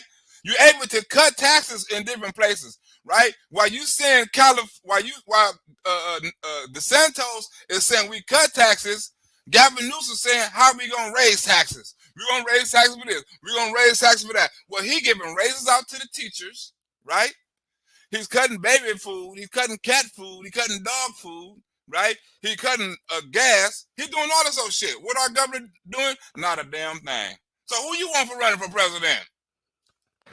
You consistently vote against efforts to address the underlying issue we're trying to address in not only the state of California, but across this country and around the world. The hots are getting a lot hotter. The dries are getting a lot drier. We have atmospheric rivers. We have unprecedented extremes leaving us in a position where we're dealing with unprecedented drought and wildfire. Yet you consistently vote against common sense efforts to address those issues. You hear common sense efforts. What the fuck is common sense efforts? The Democrats say some shit. You do common sense efforts. What the fuck is it? Tell me what's the common sense effort so I know what it is. Is it supposed to be that common sense that you motherfuckers can't figure it out yet? Right? And you keep on voting against common sense efforts, right? You tell me it's not enough motherfuckers to vote for common sense efforts to pass the bills? For you to get your $8.5 billion for your plans and strategies and all of that stuff, you still can't get it passed? Ain't that many people got common sense, I guess. Including, by the way, you voted against $2.7 billion to address the issue of wildfire prevention, forest health, vegetation management. You consistently have opposed, including these rebate checks, efforts to provide relief for gas, and you've doubled down on the talking points of big oil. And you know what? How many times have you said that? And you double down. You got the talking points. You hear what the talking points of big oil. Big oil this, big oil that, right? He's trying to make big oil sound like they the most corrupt sons of bitches ever, right? You're getting money from big oil this. While I'm doing this, while I'm doing common sense policies. Why big oil is supporting your campaign. The hundreds of thousands of dollars you've received from big oil is not only because you double down on their talking points, but you consistently oppose efforts, including the latest effort to go after their price gouging. They're ripping us off. They're ripping you off. They're ripping every one of us off. And why are you not doing nothing about it? Huh? Well, I don't hear DeSantis. Look, I don't hear DeSantis saying they're ripping us off. I don't hear him saying that. Why DeSantis ain't saying that? Huh? You on here on the national debate for California talking about they're ripping us off. DeSantis ain't said that. Huh? And we're going after these companies, and we're getting serious about the stress and pain Californians are facing. Huh? And we're getting serious about the stress Californians are facing, right? I mean, you should have been done it. What's taking you so long, right? Our prices been higher than everybody else's for the last 3 years. What's taking you so long? I filmed $8 a gallon of gas when Joe Biden first got in office. What's taking so long? If they've been price gouging for a year, if that's the case, you motherfuckers still ain't found evidence or brought into a hearing, the testimony, or done no kind of investigation yet? No kind of regulations or anything yet? Come on. California is suffering from high inflation, and that's why we've provided $18.5 billion in tax rebates, which you opposed. Huh? 18 billion. How many billions, y'all? If we gonna count the billions, y'all, how many ways, right? In rebate checks. That means free money. You oppose us giving $18 billion out in free money. This, right? You oppose that. Why you oppose that? Why you oppose us giving out free money for people who didn't do shit for it? And guess what? They don't have to spend it on gas. They can spend it on anything they want to. It's not a gas card or anything like that. It's free money. You oppose $9.5 billion in rebates that are going out right now to help offset these inflationary costs. The question to you is, that's not true. Why did you oppose that budget? Right? They want to also send checks, right? For like, okay, we're going to send you extra money for inflation, right? So we're going to give you free money, right? We're not going to try to do anything to end the inflation, right? We're going to give you extra money so you can try to fight the inflation. We're going to get extra money for food. We're going to get extra money for gas, right? But when you run out of that money, guess what? You're going to have the same damn problem. Why did you oppose that appropriation? Governor. May I just, because this is a talking point from the right, and we've seen other states that have moved with gas tax reductions, and we haven't seen the commensurate reduction because there is no guarantee. It means more money in the pocket of big oil companies. Everything he just said is literally stripped and ripped from the talking points that big oil provides to him and his colleagues. How many times he said big oil? I don't know how many. What he said more, big oil or $1 billion, right? I don't know which one he said more. You can go back over it if you want to and add it up. Big oil or $1 billion.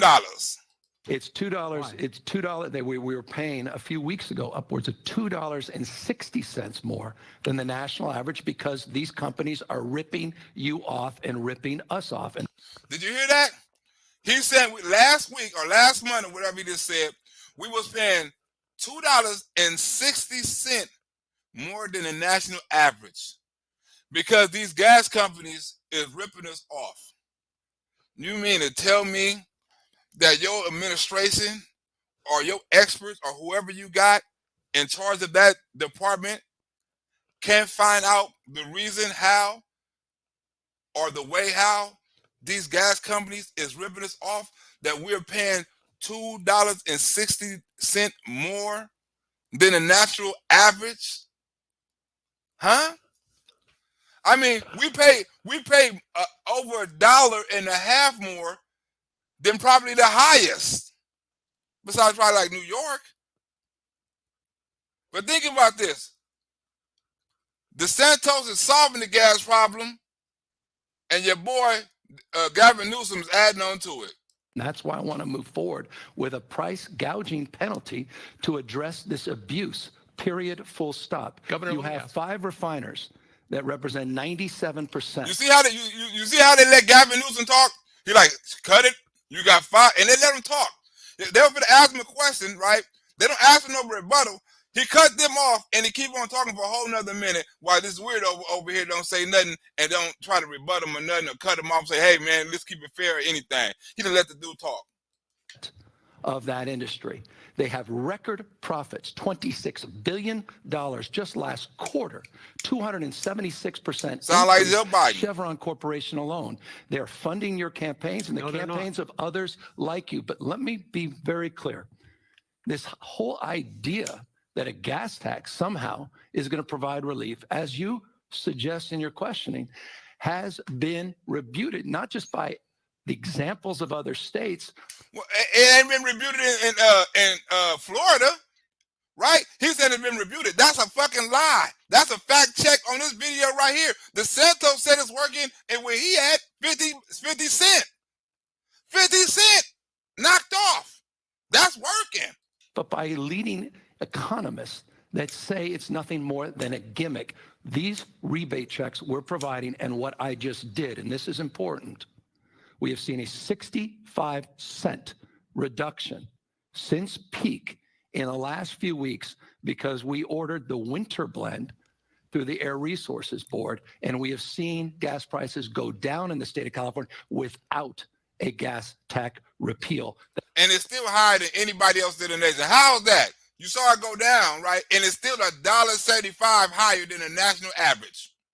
That could not guarantee. You're calling for a special session of the legislature to enact a windfall profits tax. That would be after the election, December 5th, when the new legislature comes in. We've seen no legislation. There's no details. There was a similar effort. So you're lying, right? You're talking about you done that, but that's not going to be done until the new legislation. You can't pass no laws by yourself. You got to wait till the new legislation come in. You lying son of a bitch talking about we passed it already. No, you didn't. That's one thing he did fact check him on. No, you didn't, you lying son of a bitch. In the assembly that died earlier this year. So how do we know that it's not a gimmick on your part to be calling for a special Because session? we're working with legislative leaders and we're working to make sure that we get it right. Reviewing what's happened in other countries that are pursuing similar policies, different and novel strategies here in the United States. There have been leaders across this country that have promoted similar efforts, and we're looking at the unique characteristics and a deeper dive of understanding of what's driving these gas prices here in California. Yeah, you heard all that, what he said? He's looking at other countries, he's looking at other states, he's doing research. He's going to dive into why the gas prices in California are so high. You mean you don't know yet? Huh? He got to look at other countries. He's looking at other countries. He's looking at other states. He forming a model. He getting a team together because they say, wait a minute, all that gas, all that shit you was talking about, that shit ain't even happened yet. So why you lying? He switched it up like, well, Well, we looking at other countries, we're doing this, we're doing that, we're doing all kind of other shit, but we ain't solving the gas prices. There's no justification, none whatsoever, for these outrageous, usurious costs in the state of California. It is not $1.42. That's nonsense. That's inaccurate. There is an increase in our environmental rules and regulations, which he wants to roll them all back. There is an increase in terms of those costs, but nowhere near the $2.60 above average national costs that we were paying a few weeks ago. Today, it's $1.97. More than the national average, $1.97 more than that national average, right? And he bragging on that, right? But do it sound like he got a solution or an excuse? The reality is they're ripping you off, taking advantage. And we are working with legislative leaders to get this right. It's never been done at the state level. We want to do it right. And it's the first day back in session on December 5th. We mean business, and we will be... We're going to do it right. Our first day back, whenever we come back, our first day back, we're going to mean business, right? We're going to mean business. All this time, we done been bullshitting, but when we get legislation back and we come back, we're going to mean business with the gas companies. We're going to go after them. And introducing that legislation very, very shortly, and we'll have an ample chance to review it. And I hope, Brian, you support the effort. So a lot of the topics we're talking about today, gas prices, home like Kern County, which rely heavily on oil for their economy, aren't being left behind. What do you say to workers there who are just worried about their ability to continue making a living? We don't believe in a just transition rhetorically. We put $600 million in this year's budget. My opponent opposed. Can you hear that? Oh, matter of fact, he didn't say billion this time. He only said 600 million. And my opponent opposed this, right? He only said 600 million this time. So this is the first time he didn't say a billion. That $600 million allocation to create a framework to provide support and economic opportunities in that region. What? To provide support and equal? No, that's not solving the problem. Modeled it after something called Fresno Drive, which we launched a few years ago, and BK3, which is around the Kern County area in Bakersfield, a novel strategy to build partnerships, public-private partnerships, public-public partnerships. We added this $600 million appropriation so that we can drive a different conversation about what the world looks like in a post-oil future. Post-oil future. Right, we're proposing strategies, right? Nothing done yet. We got this money, right? And we got the money that we can give to these private industry, right? But we're still doing strategies. We got the money though. We got the 600 million, but we're just waiting on it. Also, where that money goes. This is important that we just put out. It goes to model programs like the Fresno Drive. The reason I bring up what? They go to model program. Why would you bring up the Fresno Drive then? Why you couldn't tell us the program that it's going to? Where the 600 million at? Where's the 600 million you saved for this program at that Joe Biden done gave you? Where's it sitting at? We got $600 million to partner up with these private. Well, why you ain't partnering up? Where the 600 million at? Why you ain't doing that with the 600 million? Fresno Drive. It's a model example of partnerships between the universities, between the private sector, and local and regional, as well as state agencies, to drive a new economic and workforce vision for the region. It was such a success. A vision. We're going to drive a vision. We got $600 million for a vision. A vision, y'all. That we put those resources up, and we want to see those resources invested. That said, we want to see. We put them up. We put the 600 million up, and we want to see them invested. They ain't invested it yet, right? What's wrong? How long is this investment gonna take? How long? How long did Joe Biden 600 million gonna take, right? If not, why you can't do nothing else with that 600 million to improve California, right? You got 600 million just sitting nowhere talking about we want to invest it. We got the private industries and the private institutions and the private this and the companies like Fresno, whatever. We got companies like that we're willing to invest, but we ain't done it yet. I'm also very proud to see the transition in Kern County already is one of the world's leaders in renewable energy because of our renewable energy policies, because the policy's been an accelerator of providing unprecedented investments in the state. Let me be specific.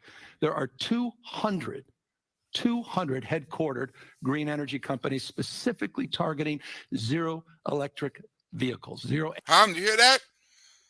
Right? You see where the money going, right? So you know who he get his major endorsements from. He always talking about this dude getting an oil endorsement, right? But they don't ask him where he get his endorsement from. Aren't you getting funded by clean energy companies, right? Companies like PG&E in California, stuff like that, right? Who you was involved with the murders with, and them fires, and them California fires, and wildfires that killed 33 people. Right? That the company got charged for the murder and not the people, and you can't charge a company with murder. And wasn't that you that got money from them and didn't give it back? Wasn't that you that dropped the case on them? Right? So we know why you fighting for energy and clean energy, because you funded by energy companies. And electric vehicles. 43 ZEV manufacturers already in the state of California. It's a $1 trillion industry, and we are going to dominate this industry. Just last week, against all of the council and efforts to undermine the transition, we saw 18%, 17.7% of Californians purchasing electric vehicles. We know this works. These strategies and policies work to. Right now think about this, right? He's talking about clean energy vehicles, right? Now this is the debate, right? And this is a moderator. This is supposed to be a fair debate, right? So if you want to sit up here and brag about clean energy vehicles and electric vehicles and stuff like that, why can't the follow-up question be about the energy grid, right? Will we be able to handle this with all this clean green energy you're talking about? If we go total EV, right, in the year 2035, what you planning on, right, will the energy grid be able to handle all these so-called electrical vehicles being charged, right? Is the technology up to par, right? Is the energy up to par? We already got to close down our damn lights and AC and stuff at a couple of hours a day. Do we have the grid for that? Don't you think that would have been an important question in a debate? They didn't ask that. Reduce the greenhouse gas emissions. We also know they work to accelerate our economic growth and development in the state of California. Yeah, can we just? See how they just let him talk? This is all the debate. I remember this is only an hour for each candidate, right? And I put every single word that Desantis said, and I put every single word that this dude said, right?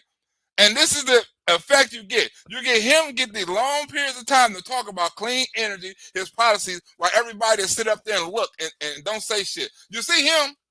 He don't look and he don't say shit. He's just looking at him. I got to keep unpacking. There's a series of talking points. You hear a redundancy in terms of the talking points coming from my opponent. Let me unpack just on the issue of the economy.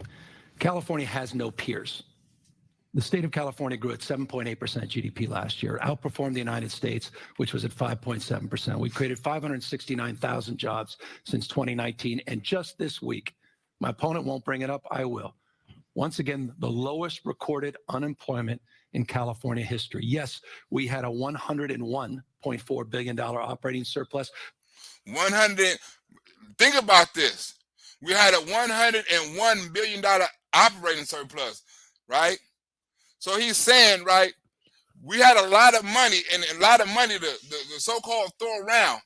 But the money he was throwing around, right, it wasn't really affecting shit, right? So he bragging on our GDP. It wasn't him because him bringing new jobs or having a great economy. It's because the people of California produce that much fucking money, right? You have a lot of businesses out here. You got a lot of clubs out here. You got a lot of fucking celebrities out here. You got a lot of millionaires out here. You got a lot of property out here, right? You got a lot of stuff out here that people got to pay on, right? Property taxes high as shit out here. Business taxes high as shit out here. Every tax you do, gas taxes out here. So hell yeah, you got $100 billion surplus of money you can do what the fuck you want to do. But why you can't do the right shit with it? That's why he want to throw, hey, we're going to throw $8 billion at that. We're going to throw 8 because we got the billions, right? But we look where he's throwing the billions too. We want to throw $60 billion to abortions. He want to throw $2 billion to abortions and stuff, shit like that. We have an annual income of $100 billion. Well, how is we got so many homeless people, right? How come we got how come is housing so fucking high, right? How come so many people can't afford the basic essentials, right? You bragging on a $100 billion surplus of cash, but you're not talking about the people at the bottom or the people that's getting affected by your policies that money ain't getting to. You talking about you keeping $600 million just in case, huh? You raised all this money, even though he voted for it. You still raised all this money, right? For forest fires and all this other shit. You still got the money, and guess what? Ain't nothing happened yet. Because of the entrepreneurial spirit and energy and innovation that is alive and well in the state of California. Our approach, our strategy is about growth and inclusion. You talk about the issue of worker protections. You talk about giving voice to labor. We believe in more voice, more choice, and we believe we have to do a better job addressing the issue of our time outside of the existential issue of climate change. You see how they let him talk? I mean, you don't forgot Desantis was even in the damn video, right? Because they letting this dude talk. This is not no extended clip. It's an hour debate. Both candidates supposed to get an equal amount of time, right? If he got this much amount of time, right, and this video is edited, it's 53 minutes long. If he got this amount of much time, imagine how much time Desantis got or the other candidate got.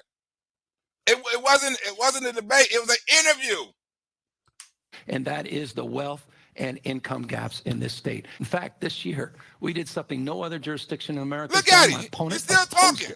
And that was providing college savings accounts for 3.4 million incoming kindergartners, $1.9 billion investment. We put a partnership for achievement with our higher education system. We not only provided community. Ain't nobody debunking him.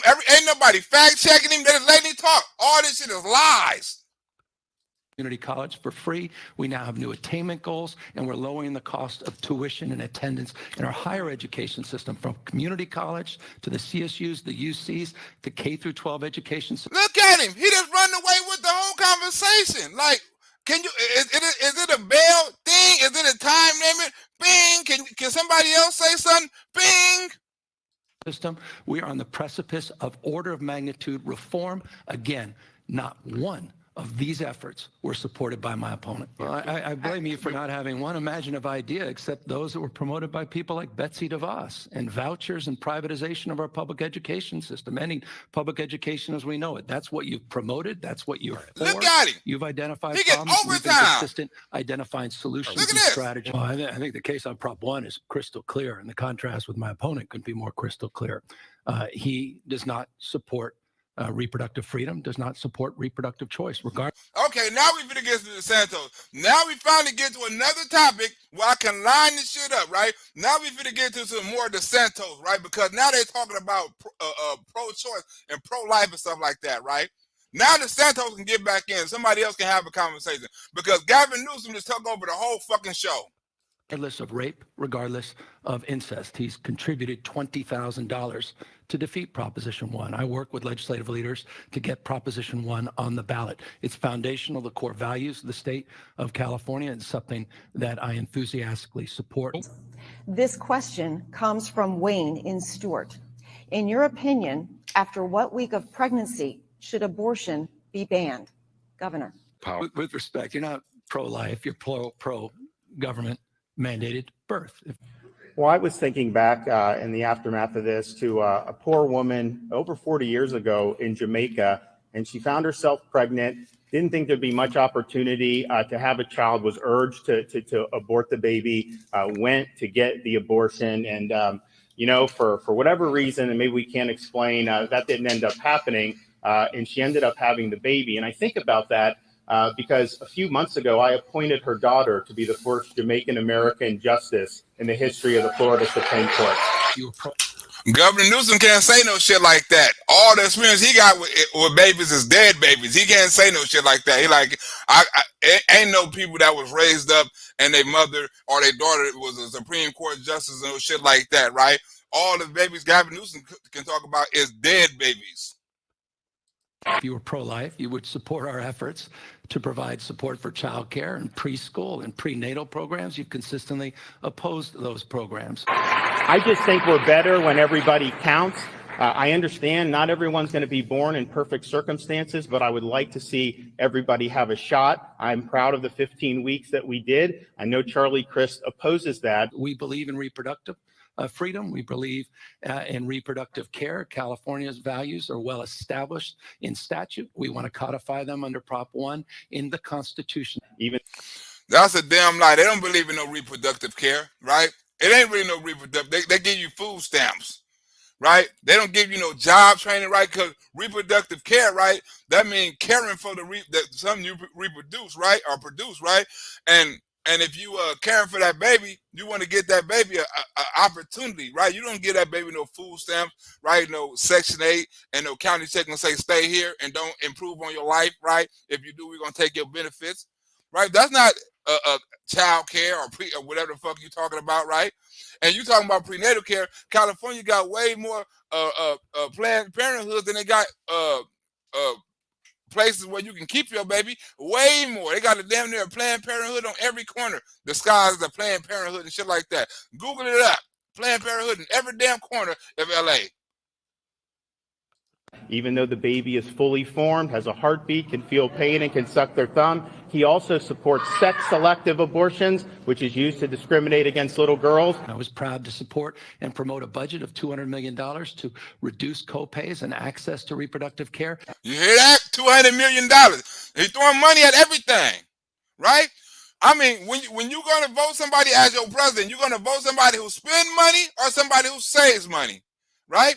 Because he's throwing money at everything. And California is fucked up. People are leaving California. The crime, the taxes, right? The job opportunities, right? Everything, the homeless, the drugs. I mean, you name it. The immigration, you name it. People are leaving, right? People are leaving California. The gas prices, the food price, they leaving California, going to better places. And you still trying to brag on some shit like how California is so perfect. It's not.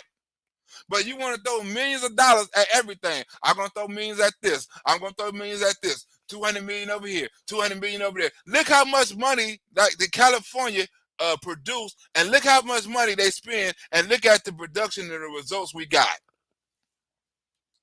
He supports dismemberment abortions, where they literally will tear the baby limb from limb. And yeah, we're not embarrassed. And we don't apologize for having the back of women and girls all across this country. And he supports taxpayer funding of abortion all the way up until the moment of birth, and that is wrong. That are fleeing persecution and fleeing the kind of, extreme policies you're promoting. Charlie Crist has not only supported abortion up until the moment of birth, he even voted against the Infant Born Alive Act, which would have had medical care for an infant that survives an abortion. Right? California got the same laws. California got one of the only laws in the country is got the 7-day after abortion, right? They don't call it that, right? But if a baby happens to die 7 days after it's born, right? They're not going to investigate the child's death, right? The coroner's not going to investigate it, right? The lady's not going to get charged for any type of crime or anything like that, right? They're not going to investigate it. So the baby can basically die from anything, and the police and the coroner's office and the government say they're not going to investigate it, right? California also got a drunk rule, right? When a woman is drunk and you have sex with her, it's not considered rape, right? You know what I'm saying? They got one of them rules too. So California got some messed up rules when it concerns women and women's rights and all of those shit. But they try to disguise themselves as having women's rights by allowing women to have abortions. Oh, we allow women's rights, but let a woman get drunk and get sexually assaulted, right? The dude gonna get off because there's no drunken rape case, and he voted for that shit in California. Google it if you don't believe me. Huh? Is born alive. And let me just close on that. What my opponent believes is some 10-year-old that's raped by her father should be forced to bear her brother or sister. He's also something a little bit of a chameleon. I mean, he used to support a federal constitutional amendment that outlawed all abortion regardless of any type of exceptions. Now he's taken the other extreme position. The question is this an honest change of heart, or is this a guy that's going to shift with whatever when he needs to try to keep his political career alive? I think we all know the answer to that question. Huh? While Desantis is talking about keeping babies alive, right? You have another Governor Newsome, right, talking about letting babies die, right, and raising money for that, right? They got it in that bill, right? That whatever bill, legislation one or whatever, right? They got it in that bill, right? We're going to have money for women who want abortions, right? We're going to be a sanctuary for women who need abortions, right? We're going to raise the money. We're going to pay the doctors. Abortion is going to be free. Abortions on demand. Remember when Roe v. Wade first happened, right? The California abortion clinics was filled up with women flying from all over the different kind of states and stuff to get abortions, right? They were backed up. Now they not backed up because women getting their tubes tied, right? But you got one governor talking about saving lives and one talking about taking them. His position is extreme. And that is something I hope the people of the state of California consider when they go and vote this November. I take umbrage with your notion that we haven't laid out a specific detailed strategy and plan. We have. You've opposed that plan. You've opposed the $8.8 billion appropriation in that plan. And you consistently oppose our efforts on wildfire suppression and prevention, consistently oppose our efforts. Look, she just, I mean, it's getting to the point that's letting it talk. Look at her. And look at them. They just let him talk, right? He repeating himself, right? You talked about wildfire way in the beginning of the thing. You keep on doing it. He keep on bringing the same topic up. You oppose this, you oppose that, you oppose 8 million of that. You keep on saying he opposed billions of dollars. Even though he opposed it, it still got passed. And guess what? Shit still ain't got done. All them bills he talking about, y'all, got passed. All of them got passed, y'all. Every last one of them got passed. Lots of people voted against it. It still got passed. And guess what? You're talking about it didn't get passed, but you're not talking about its success. Across a myriad of issues. You're just laying out talking points, but no substance. The form and substance only a fog in terms of the dilution of reality and facts that you are promoting here today on these critical topics for the people of the state of Senator Daly, quick California. response. You talk, you throw money, Californians are suffering, and you haven't solved the problem. Name one thing you solved. It's actually... And I had to put that part up in here, right? Because it's the truth, right? He's saying you're throwing money at everything, right? And you keep on talking about that. Name one thing you solved. Gavin Newsom couldn't answer that. Name one thing. I'm not asking you to name a couple of things. I'm not asking you to name plural shit, right? Name one thing with all these billions, with this 100 billion surplus, with all these taxes, with all these ideas, with all these strategies, with all these plans. Name one thing that you've got done with the kids, with the Wuhan, right? With the taxes, with the water, with the wildfire, with the schools, right? One thing. actually fixed and we don't have to deal with right Well, now. the highest reserves in California history, the highest per pupil We have a investments bullet in higher train that you spent education. $4.5 billion on last year. If there's an opportunity to answer the question or just oppose the response. All right. Can we move Let me on? continue, though, if I may, and forgive me, if I may. I just want to make sure we have time to I'm talk very about proud of the homelessness. fact. Very I don't want to make time sure we got time, right? They don't have time, but it's his show. If I may. I'm trying to make sure we have time. Yeah, we got time. He didn't give a fuck. He just went on this plane.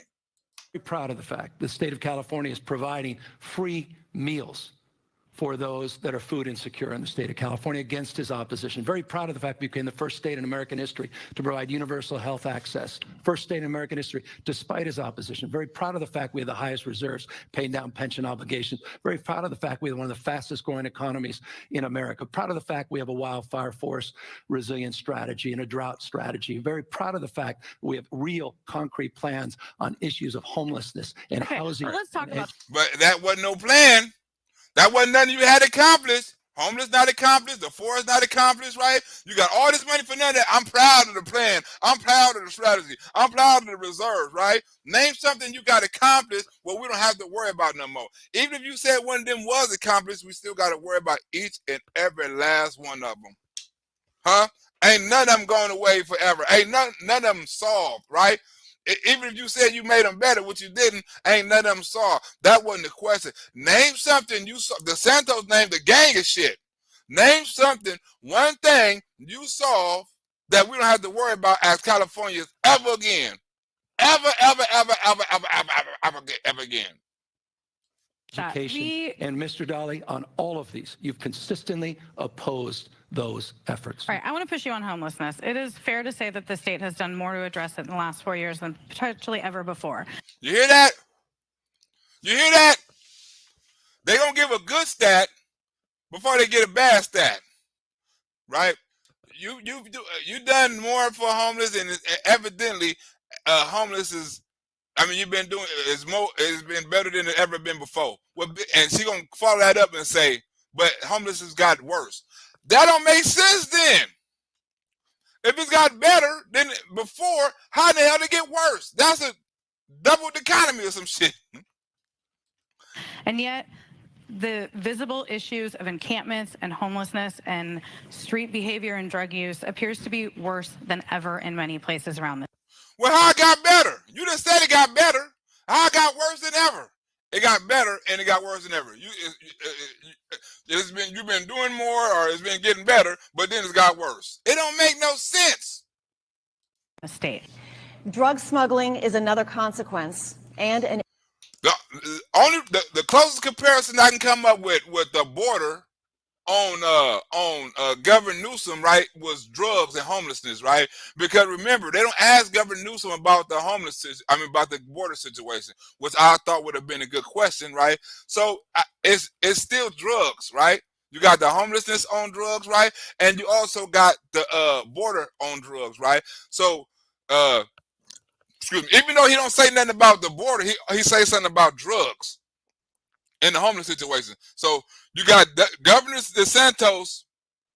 I guess the homeless situation out there ain't as bad as it is in California because they didn't bring it up on the debate, right? But the homeless situation in California bad because they brought it up on this debate, right? So but the border, even though we got a fucked up border, so the border versus drugs and homelessness. An insecure border, and according to the CDC's most recent data, Florida is only second to California in the annual number of overdose deaths.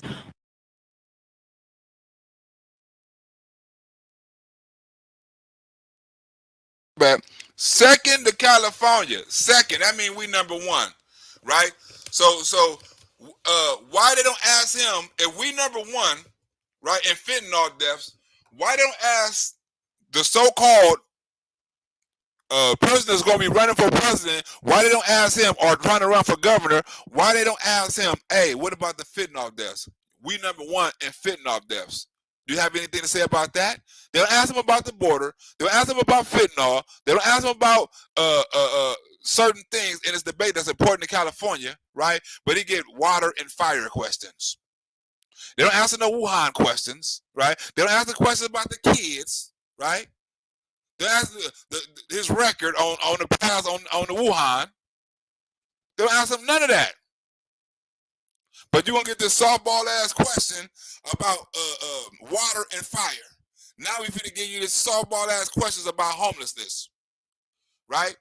He bring up the drugs. They don't even ask him about the drugs. He happened to bring it up. That's how much the liberal media, right, is not talking about the topics and don't want people in covering up the things that's going on in America, right? Because the things that's happening in California is affecting America.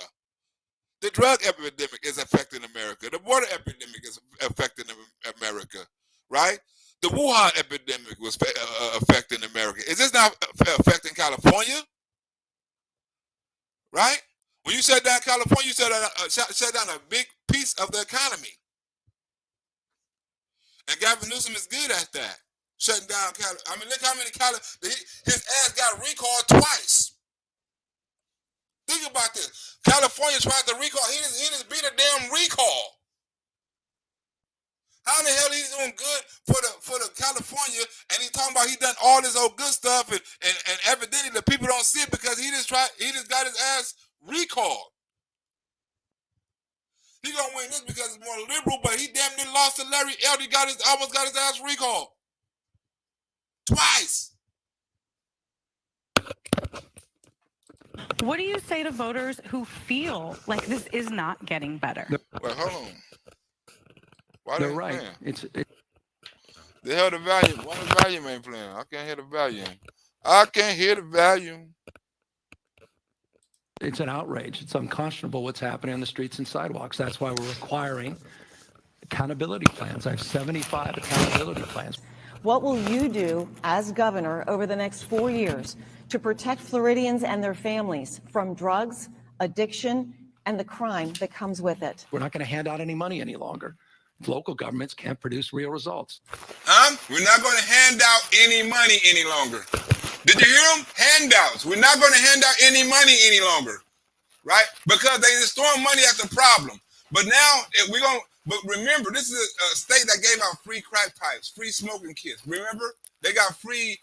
I showed them downtown, right? They got places like that. But you throwing money at the situation, making the situation worse, right? You're not making a situation better, but then you want to say, I'm going to stop the funding if these people that we're giving the money to, right, for a certain purpose, right, for a certain purpose, if they don't make it better, we're going to start taking the money from them. That's a fucking lie.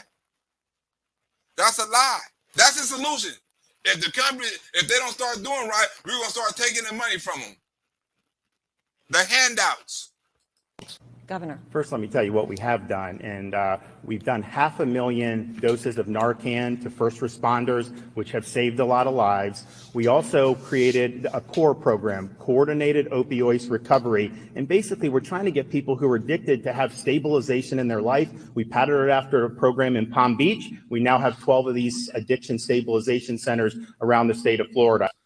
It would have been nice if they would have asked Galvin Newsome about what he's going to do, right, to stop the fentanyl deaths, right? If we'd have never won a state with the highest fentanyl deaths, don't you think that would have been an important question in the debate?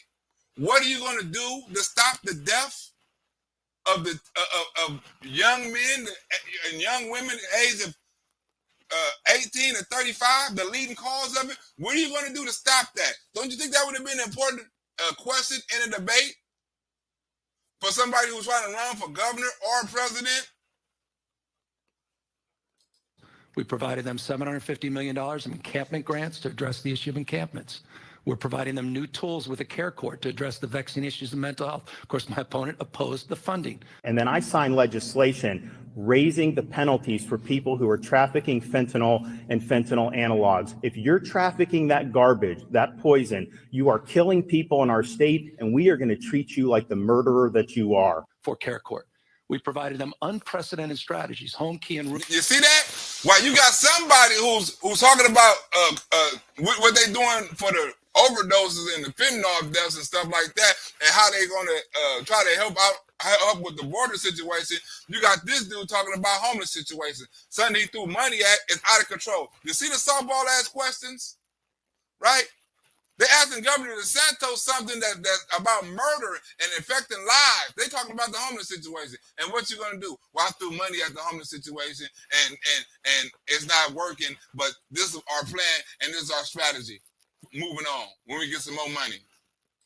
Home key and room key that have allowed us to get 68,000 people off the streets. 12,500 new units have been procured. What just is it? in the Are last more number people of months. becoming homeless, do you believe? Governor. Well, this is an important issue because Charlie Crist has endorsed the idea of, quote, reallocating funding away from the police, I guess to give to social workers. But if someone's robbing your house, you don't want a social worker coming up to help you. You need the police. Bottom line, in the last 2 years with COVID and all of the headwinds of COVID, there was a laissez-faire attitude in terms of addressing what was happening on the streets. You see that? Why you have one governor talking about policies, right? How he protecting his state, how he protecting his people, how he's saving lives. You got this one governor talking about how he can't even get the homeless off the street. How they threw more money at the homeless situation, and the homeless situation got worse. How did that happen? How do you throw more money at a situation and the situation get worse? Their attitude in terms of addressing what was happening on the streets and sidewalks. And so that's why all these police groups are endorsing me, and they have said that Charlie Crist crime policies are very dangerous. But you're right. The premise of your question is accurate. When I got here, there was no homeless strategy, no plan, no resources of any merit. Today, there's $15.3 billion. There's a real strategy, real plan, and there's accountability for the first time. He used to be tough on crime 6 political parties ago, but now he's admitted that he has softened up on crime, but we've seen what's happened in all places all across the country. All of that. Huh? Right? You have a lot of Democrats that used to be, even Joe Biden used to be tough on crime. Now they soft on crime, right? When they go the money right, they go to liberal right, when they don't want to get counsel right, they go to the Democratic Party, right? When you want to fight for your country, when you're tired of the bullshit, you go to the Republican Party, right? When you get tired of the name calling, when you get tired of accusations, when you get tired of being bubbled, when you get tired of being controlled, right? You move to the Republican side. Now he want to be controlled.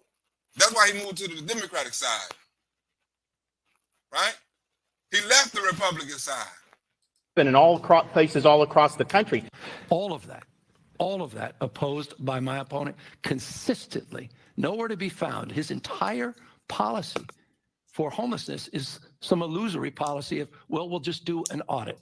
People are moving to Florida because we're a much safer state than the Californias and the New Yorks of the world. Huh? You see that? Then the California or the New Yorks of the world. Galvin Newsome talking about how the homeless situation, there's a lot of crime happening because of the homeless. Look in New York, look in Oakland, look at San Francisco, right? Look at downtown LA, right? Look at people getting pushed on trains. That happens in San Francisco too, right? Look at the violence that's on train. That happened in LA too, right? But they really don't talk about it, right, on the main stage media like they do in New York because it's a bigger problem in New York, right? But they still do the same things out here, right? But nobody wants to talk about it. And while Galvin Newsome still haven't solved the problem of homeless, right? You got Desantis going. He not only solved his homeless situation, it hasn't gotten worse, right? Even after a storm and shit like that, a hurricane, right? But he making this community better. He making the state better, right? He making the country better. But he talking about politics, and he's talking policies that can affect the whole country. He's talking about policies that only can affect a couple of cities. It's a difference. I've been around long enough to know when someone says their response to a problem is an audit, they don't have a response. Governor, you did promise opposed all these efforts. We have $11.6 billion of investments on the issue of mental health, about $3.5 billion specifically for boarding care homes. You hear that? All that money? Remember, he's still talking about billions. So now he got billions on mental health, right? Mental health. It's a lot of mental health people that's in the middle of downtown Los Angeles, walking in the middle of the street, talking to themselves, eating shit, doing drugs, right? But he said he got $16 billion, right, for them people. Where that money going? And rapid rehousing for mental health that we've just now put up and put out. And on the next few years, we're going to see the results of those efforts. We just now put up and just now put out. In a couple of years, you're going to see the results of us housing the mental health, right? Not now. We got the money for it, right? We can do it now, but in a couple of years, you're going to see the result. Right after I'm voted out in office, after you done found out I lied to you a couple of years, right? And you ask these questions, what happened to the money, right? And I'm gonna say some other shit, but it's too late now because you already voted me in. They lied to you. You've consistently opposed them. Is as it relates to, and this is important, somehow a state of emergency. You see how I ignored that? Is housing a big thing though? She let him talk. And then we're going to magically solve fentanyl. What we did, You hear that? She let him talk. Is housing a big issue? And you see how he had to bring up fentanyl in the homeless? She didn't bring it up, right? The other dude didn't bring it up. She had to bring it up. He had to bring it up his damn self. Oh, we're going to magically solve fentanyl, right? Well, Desantis got a plan, and it's working, and he doing it. He don't have no strategy.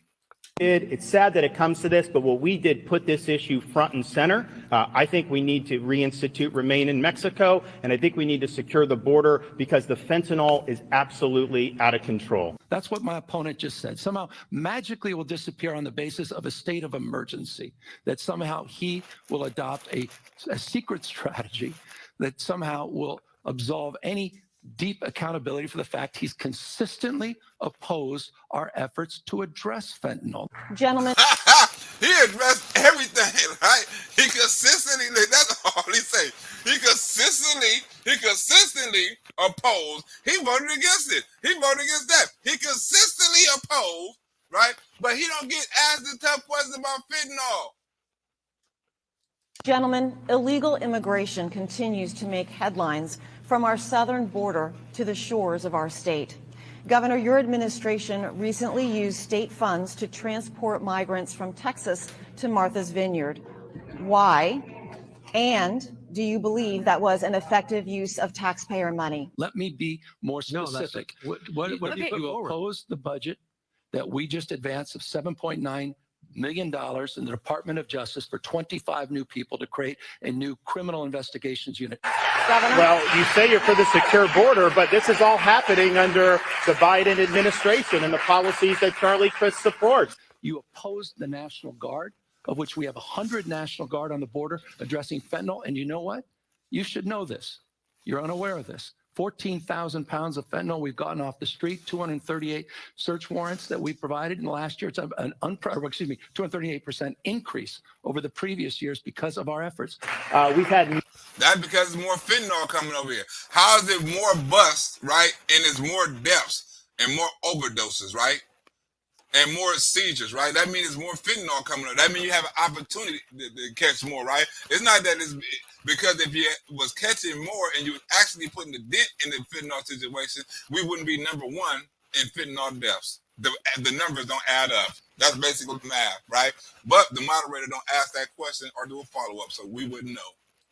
We've had millions and millions of people pour in across illegally. We've had record numbers of fentanyl come in. We now see it ravaging our communities like never before. We put out a strategy, not just on interdiction, which you opposed, but also a strategy to relates to fentanyl and opioid abuse, which you opposed. I didn't hear You hear him? Look, you got one person going after want to work with the abuse. We want to work with the abuse. We want to work with the people that's on the drugs. We want to build shelters. We want to do this. We want to do that. And you got one person saying, right, who is Desantis, right? You got him saying we're going after the people who are selling the drugs. We're going after the people to bring the drugs over, right? That's something that's going to help the whole country. Not saying we want to build them medical centers. We want to build them abuse centers. We want to build them healthcare. We want to give them this. We want to give them that. No, we want to stop it. We want to stop it at the border. We want more police. We want to arrest people who's killing our children and our youth, right? We don't want no damn, okay, we're going to help them off the drugs. Come on, it's going to be more people getting on it. And it's just not people who own the drugs. They putting it in candy and all kind of other shit, right? So when you say we want to help the people get off the drugs, that's only part of the situation. You still got to do something about the people bringing the drugs over. People like Charlie expressing outrage about that. We've had criminal aliens come into the country. We just had a sheriff's deputy from Pinellas County killed by a twice deported illegal alien who came across the border illegally 6 months ago. Which is a strategic plan with 40 state agencies and nonprofit partners. You oppose the funding for that focuses on treatment and prevention. You hear that? Drug treatment and prevention, right? I wanted treatment and prevention, right? I want to put a couple of $1 billion towards that treatment and prevention instead of putting all that $1 billion into treatment and prevention at the damn border, right? Treat their ass like a damn criminal and prevent their ass from coming over here. Treatment and prevention. Huh? But you want to say, no, I want to treat and I want to prevent the drug addicts. I want to pour the money into them.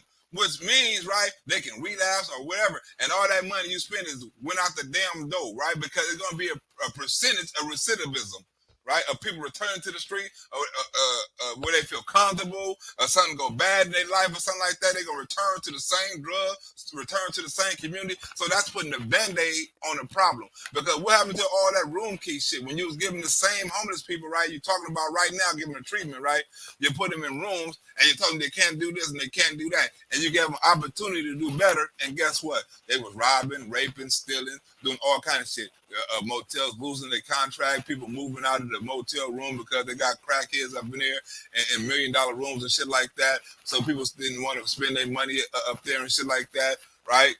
So and now you're talking about you kick people off the street, right? All you done was gave them a room, right? The room that hasn't been rented, right?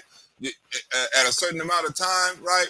They give the homeless a room, right? Here go Operation Room Quick Key. You can go this room, you can go that room, right? You got to be out by this time, right? All they doing is giving them free room. Somebody getting the money because them people getting like $70,000 a bed, right? They're not doing it for cheap. They're not doing it on the low, right? They're not and they're not solving the problem because all they're doing is giving these people a room, no treatment, no kind of learning program, no kind of job program, no nothing.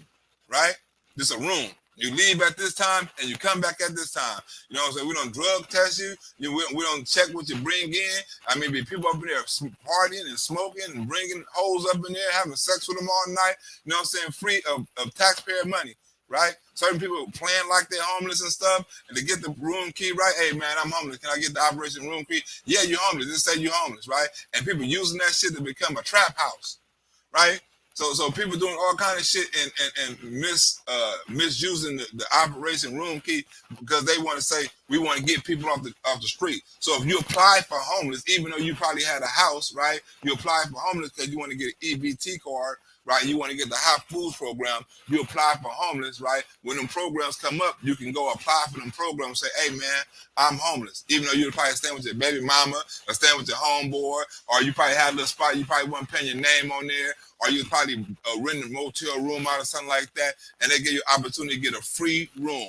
All you got to do is be in at a certain time. You go sell drugs all day, invite your little hood rat back to the house and have sex all night, free of charge. Taxpayer money. And it focuses on new strategies for managing pain. You oppose all of those things. I didn't hear any of the outrage about that. It's only when they go to D.C., New York, or, of course, Martha's Vineyard, then all of a sudden it says, you know why? Because we have elites in this country that want to impose policies on you, but they don't want to have to suffer the same consequences that you may have to in your community. All right, I want to ask the governor about Proposition 47. This is a 2014 ballot measure that has become a real... Now, this is the reason why crime, like they asked about Proposition 47. This is a bill that allowed drug addicts, right, to not get charged with drug offenses, right? Put them in a program, right, that they basically ain't got to go to. They go there, it's a money scheme, right? You go there, you pay $20, somebody sign your whole paperwork off, right? You don't go to the meeting, somebody say, hey, his dude been in this many meetings, right? You go take it back to court, right? And they expunge your record, say, okay, we're going to take it off your record. Prop 47, right? That way people won't go to jail and they say they save money. That person get back out, right? And go back out and do the same shit, get busted again, get another prop, right? But this time you probably get 3 days in jail and probation, get out, get the same thing, right? You probably get, it's just a revolving door. They allow people to do these crimes, right? Get out, get busted with all these different crimes, right? Get out, go to jail, get right back out. There's no kind of penalty. Right? So people feel comfortable breaking the law because they know they ain't gonna get no time to get a slap on the wrist. That was a proposition done in California. Political lightning rod in California. It made possessions of small amounts of drugs a misdemeanor and made it more difficult to charge someone with felonies. Do we have time for one more question? We do. Continuing now on the topic of public safety. Earlier this month, Nicholas Cruz, who confessed to murdering 17 students and staff at Marjory Stoneman Douglas High School, on February 14th, 2018, was sentenced to life in prison. You see the difference between questions? Huh? They asked him about homeless. They asked him, Desantis about the border, about immigration, about fentanyl, right? About death penalties, about murder, right? About all this old shit. Governor Newsome don't get none of them questions. You have both said that he should have received the death penalty. but legal scholars and at least one juror blamed Florida law for sparing his life. If elected, will you take action to change existing law? Why or why not? Theft. Law enforcement and Republicans often blame this ballot measure for an increase in shoplifting. I think the data is very mixed, and there's been no proof that it's increased violent crime. That's a damn lie. Murder done went up since then. Robberies done went up since then. All kind of shit done went up since then. That's a damn lie. It's probably not a direct result of that, but you can't say it didn't add on to that. If the same time it passed, all the crimes went up, including recidivism. Your administration says it saved taxpayers $161 million this year. Governor. I think he deserved the ultimate punishment. When you murder in cold blood 17 innocent people, there's no other punishment that meets the gravity of that crime. And to have one juror. And look, it's hard to compare the crime because they asked one dude, right, Desantis, about murder, right, and about the death penalty. And they asked one dude about Prop 47, about people getting out of jail on petty crimes, right?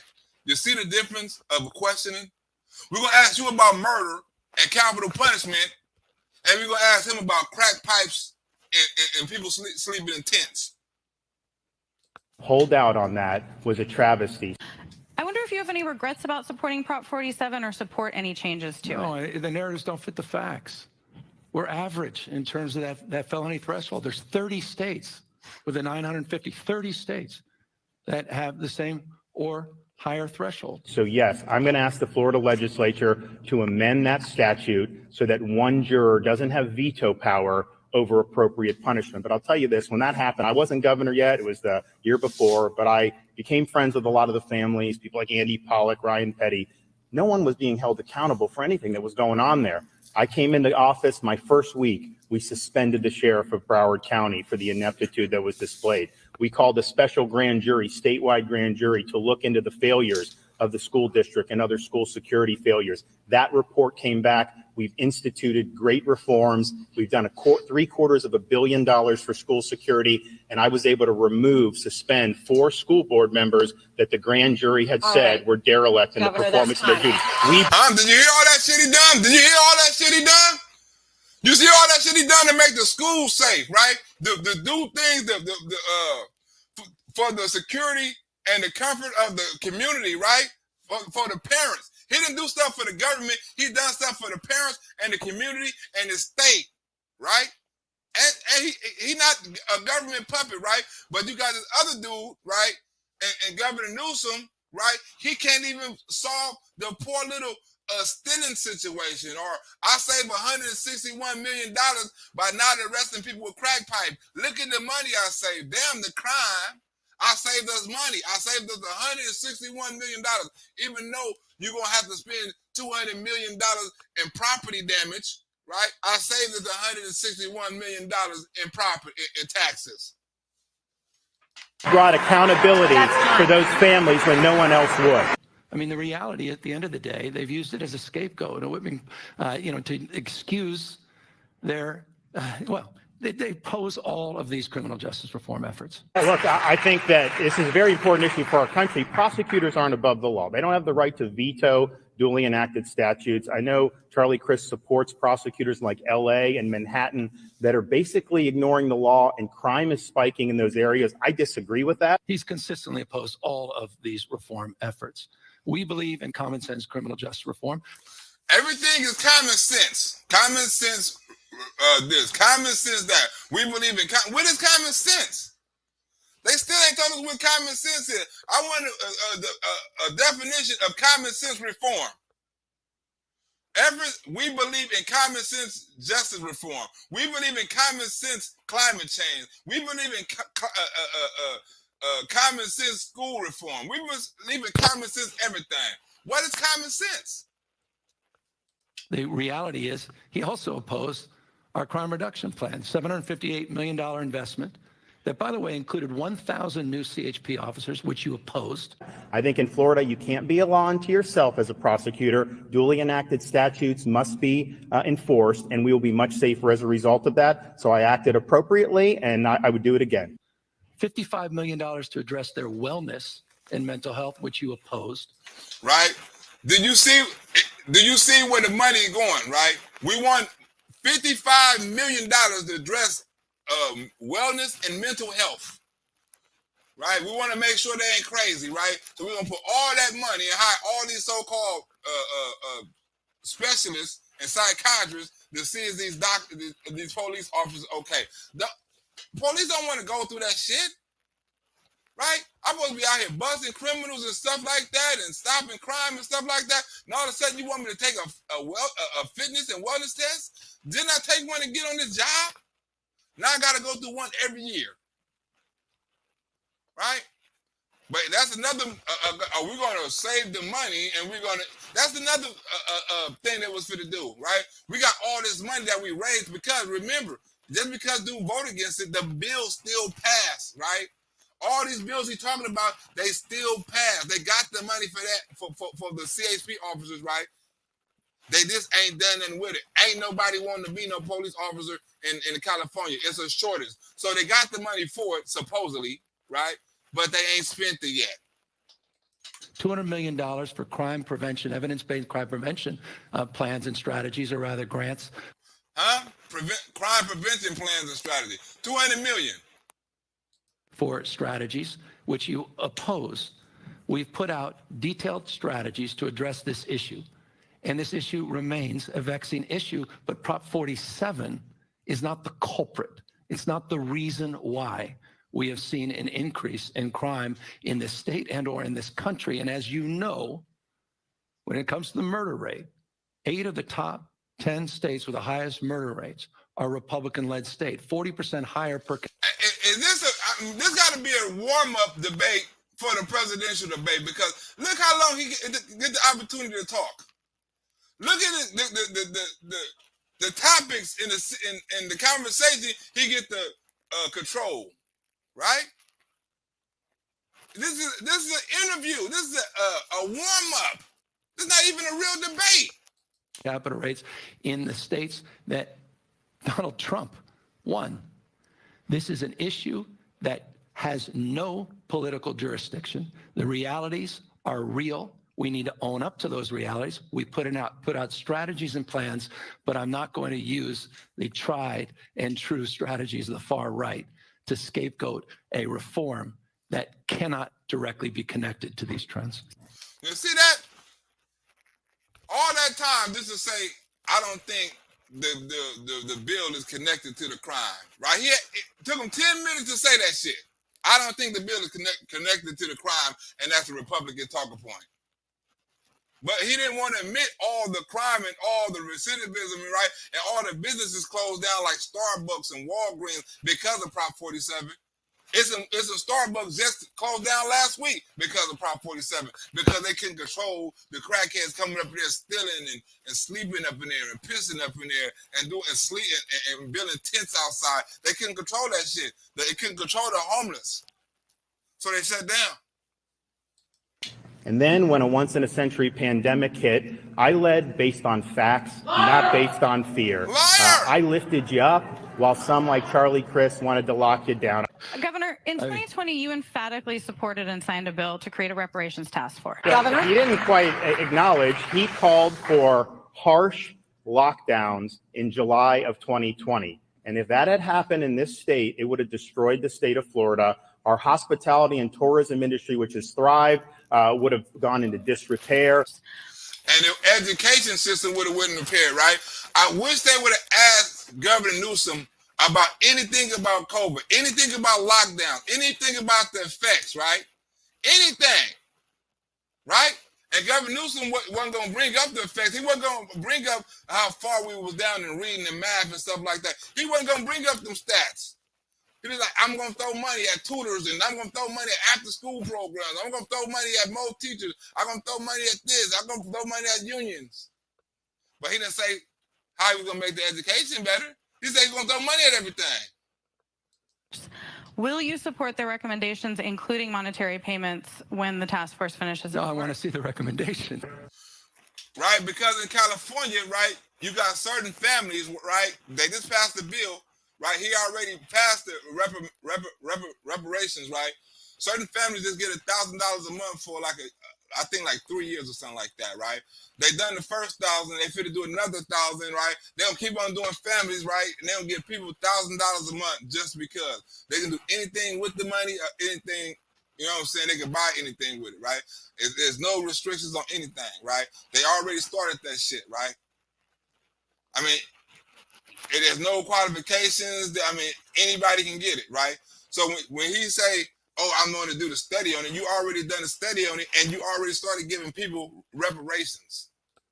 It would have thrown millions of Floridians into turmoil. And I can tell you, as Charlie Crist and his friends in Congress were urging you to be locked down, I lifted you up. By definition, we created a work group to adjudicate the merits and demerits of different strategies. Now, what I have done is I've supported, I think, very common sense strategies, including common sense strategies. I supported very common sense strategies. The reparation that we did advance. I protected your rights. I made sure you could earn a living. Right? One person talking about giving reparations, giving away free money, right? And one candidate who was Desantis talking about protecting your rights, protecting your liberty. Who you want as a president? I made sure you could operate your businesses, and I worked like heck to make sure we had all our kids in school in person 5 days a week. Yeah, so it actually, if you look around the country, they do have programs, unfortunately. Well, they will take a student, look at their race, say, okay, you're white, you're an oppressor. If you're black, you're oppressed. And think about what that does to a 6 or 7 year old kid. Why didn't they ask Governor Newsome about the lockdowns, right? The kids being locked out 5 days a week in California, right? That would have been a good question on the debate stage. If I was the moderator, I would have asked him that. Don't tell me I'm smarter than the moderator they got to do this damn debate, right? Because these are simple questions that California parents want to know. Every California parent ain't on that liberal shit. They don't want to know about the grass and the water and the air. They don't want to know about that. They want to know about school and the border and crime. Would you ask none of that? The closest thing you got to crime, it wasn't the gang problems. It wasn't all these snatch and grabs or home invasions. It wasn't that. It wasn't the people that's getting killed or somebody, stuff like that. It was the smallest crime. It was about stealing. It was about Proposition 47, which is a crack and a theft thing. Where you can't steal nothing over $900 and be a felony. This is what they talking about. Huh? This is what they talking about. That's wrong. You're seeing that. Bruce's Beach, a family that was denied their inheritance, a business that was taken away by the people of the city council in Santa Monica years and years ago. It was a point of deep pride that we moved to right that wrong. You have people that are... Right, so he want to give everybody reparations, right? All these families, we want to give these people reparations for, right? You got somebody giving out free money, which is Newsome, and somebody fighting for your rights as a parent, which is Desantis, and an American citizen. People that are teaching, and actually his running mate has said this in the past, that teaching the United States was built on stolen land. That is inappropriate for our schools. It's not true. And I'm happy that we're going to be able to have accurate history, and we're going to make sure that we honor those who have sacrificed so that we can be free. And so and he want to sacrifice the history so we all can be gay. Newsom wants us to all be gay. And I don't mean happy, right? Task force is convening. We'll see where their recommendations come out, and we'll make a determination after the fact. I'll ask you a question that's a little bit of a curveball. And Governor, let's start with you. Name a time in your life you were wrong about something and did a complete about face. How did you? Never. You realize your mistake, and what did you do to remedy it and make sure it wouldn't happen again? I mean, never. Ain't no Democrat gonna realize he made a mistake or recognize he made a mistake and admit it, right? He gonna go back to some shit way when he was a kid, talking about he was retarded when he was a kid, and he was wrong for that, right? He was wrong for thinking he was actually retarded, right? I was wrong for thinking I was a retard like Joe Biden when I was younger, right? Speaking of that, this video is almost over. If you like this video, you can donate to the channel. You know what I'm saying? You can send a Cash App or a PayPal, or you can send a money link. If I get another couple of more donations, I will be back tonight. I got another video edited. I will do another live tonight, right? If you're on my Patreon, it's already another video released on there tonight, the Fed coin, right? But if I get a couple of more donations, I got some racist, anti-MAGA, look, this is what I got. I got Buckwheat, you know that nigga that look like Buckwheat be on MSNBC. I got all his racist hit, right? And we're gonna see who more racist, him or that nigga Michael Dyson, right? I got both of their greatest hits, you know what I'm saying? So if I get enough donations, we're gonna go through that tonight. Late night is, I can get that to about 8:30 my time. I get that at about 9 o'clock, right? Let me get enough donations. We're going to go there, right? We're going to go there tonight, right? We're going to do a whole nother show.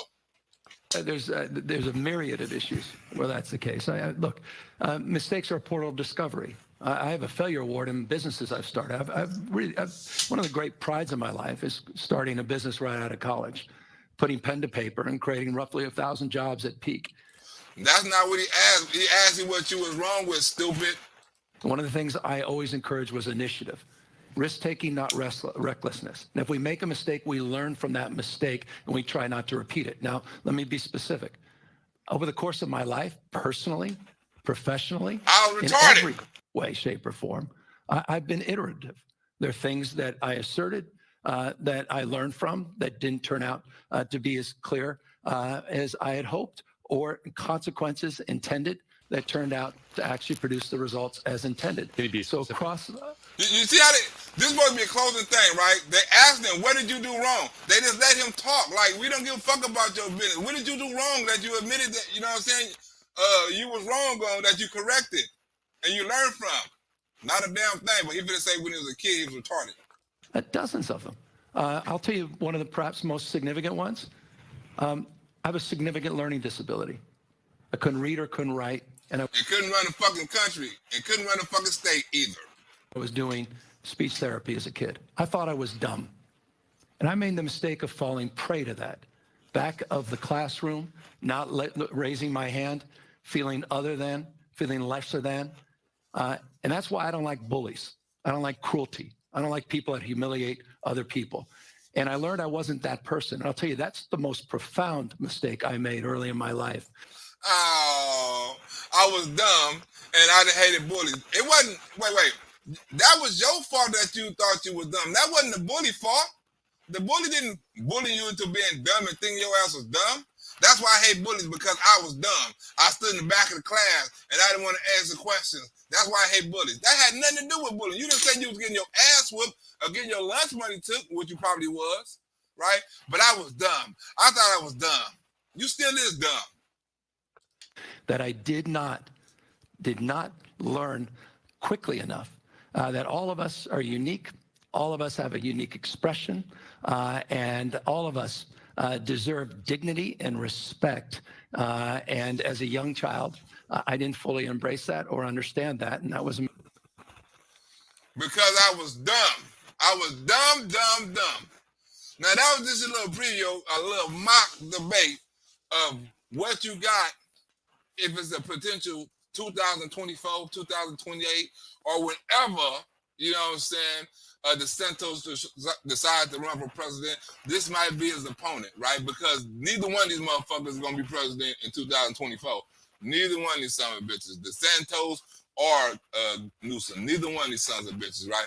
They got an opportunity. I don't think Galvin Newsome got an opportunity in 2028 either, with his own damn state voting his ass out of office and trying to impeach his ass, right? He better try to stay in California governing politics until he gets some sense to his ass, right?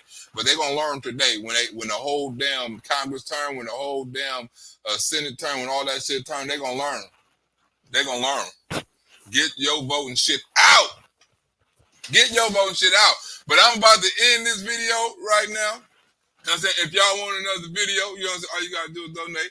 And I will be back later on tonight. In a couple of hours, I'll do another video. You can go to sleep, you can watch the video game. I will come on after the what game is it? The Sunday night game. Whoever watching the Sunday night game, if I get enough donations, you know what I'm saying, I will come back and I will do another video and after the Sunday night football game. I'm out of this bitch. You know what I'm saying? It's up to you. I'm out.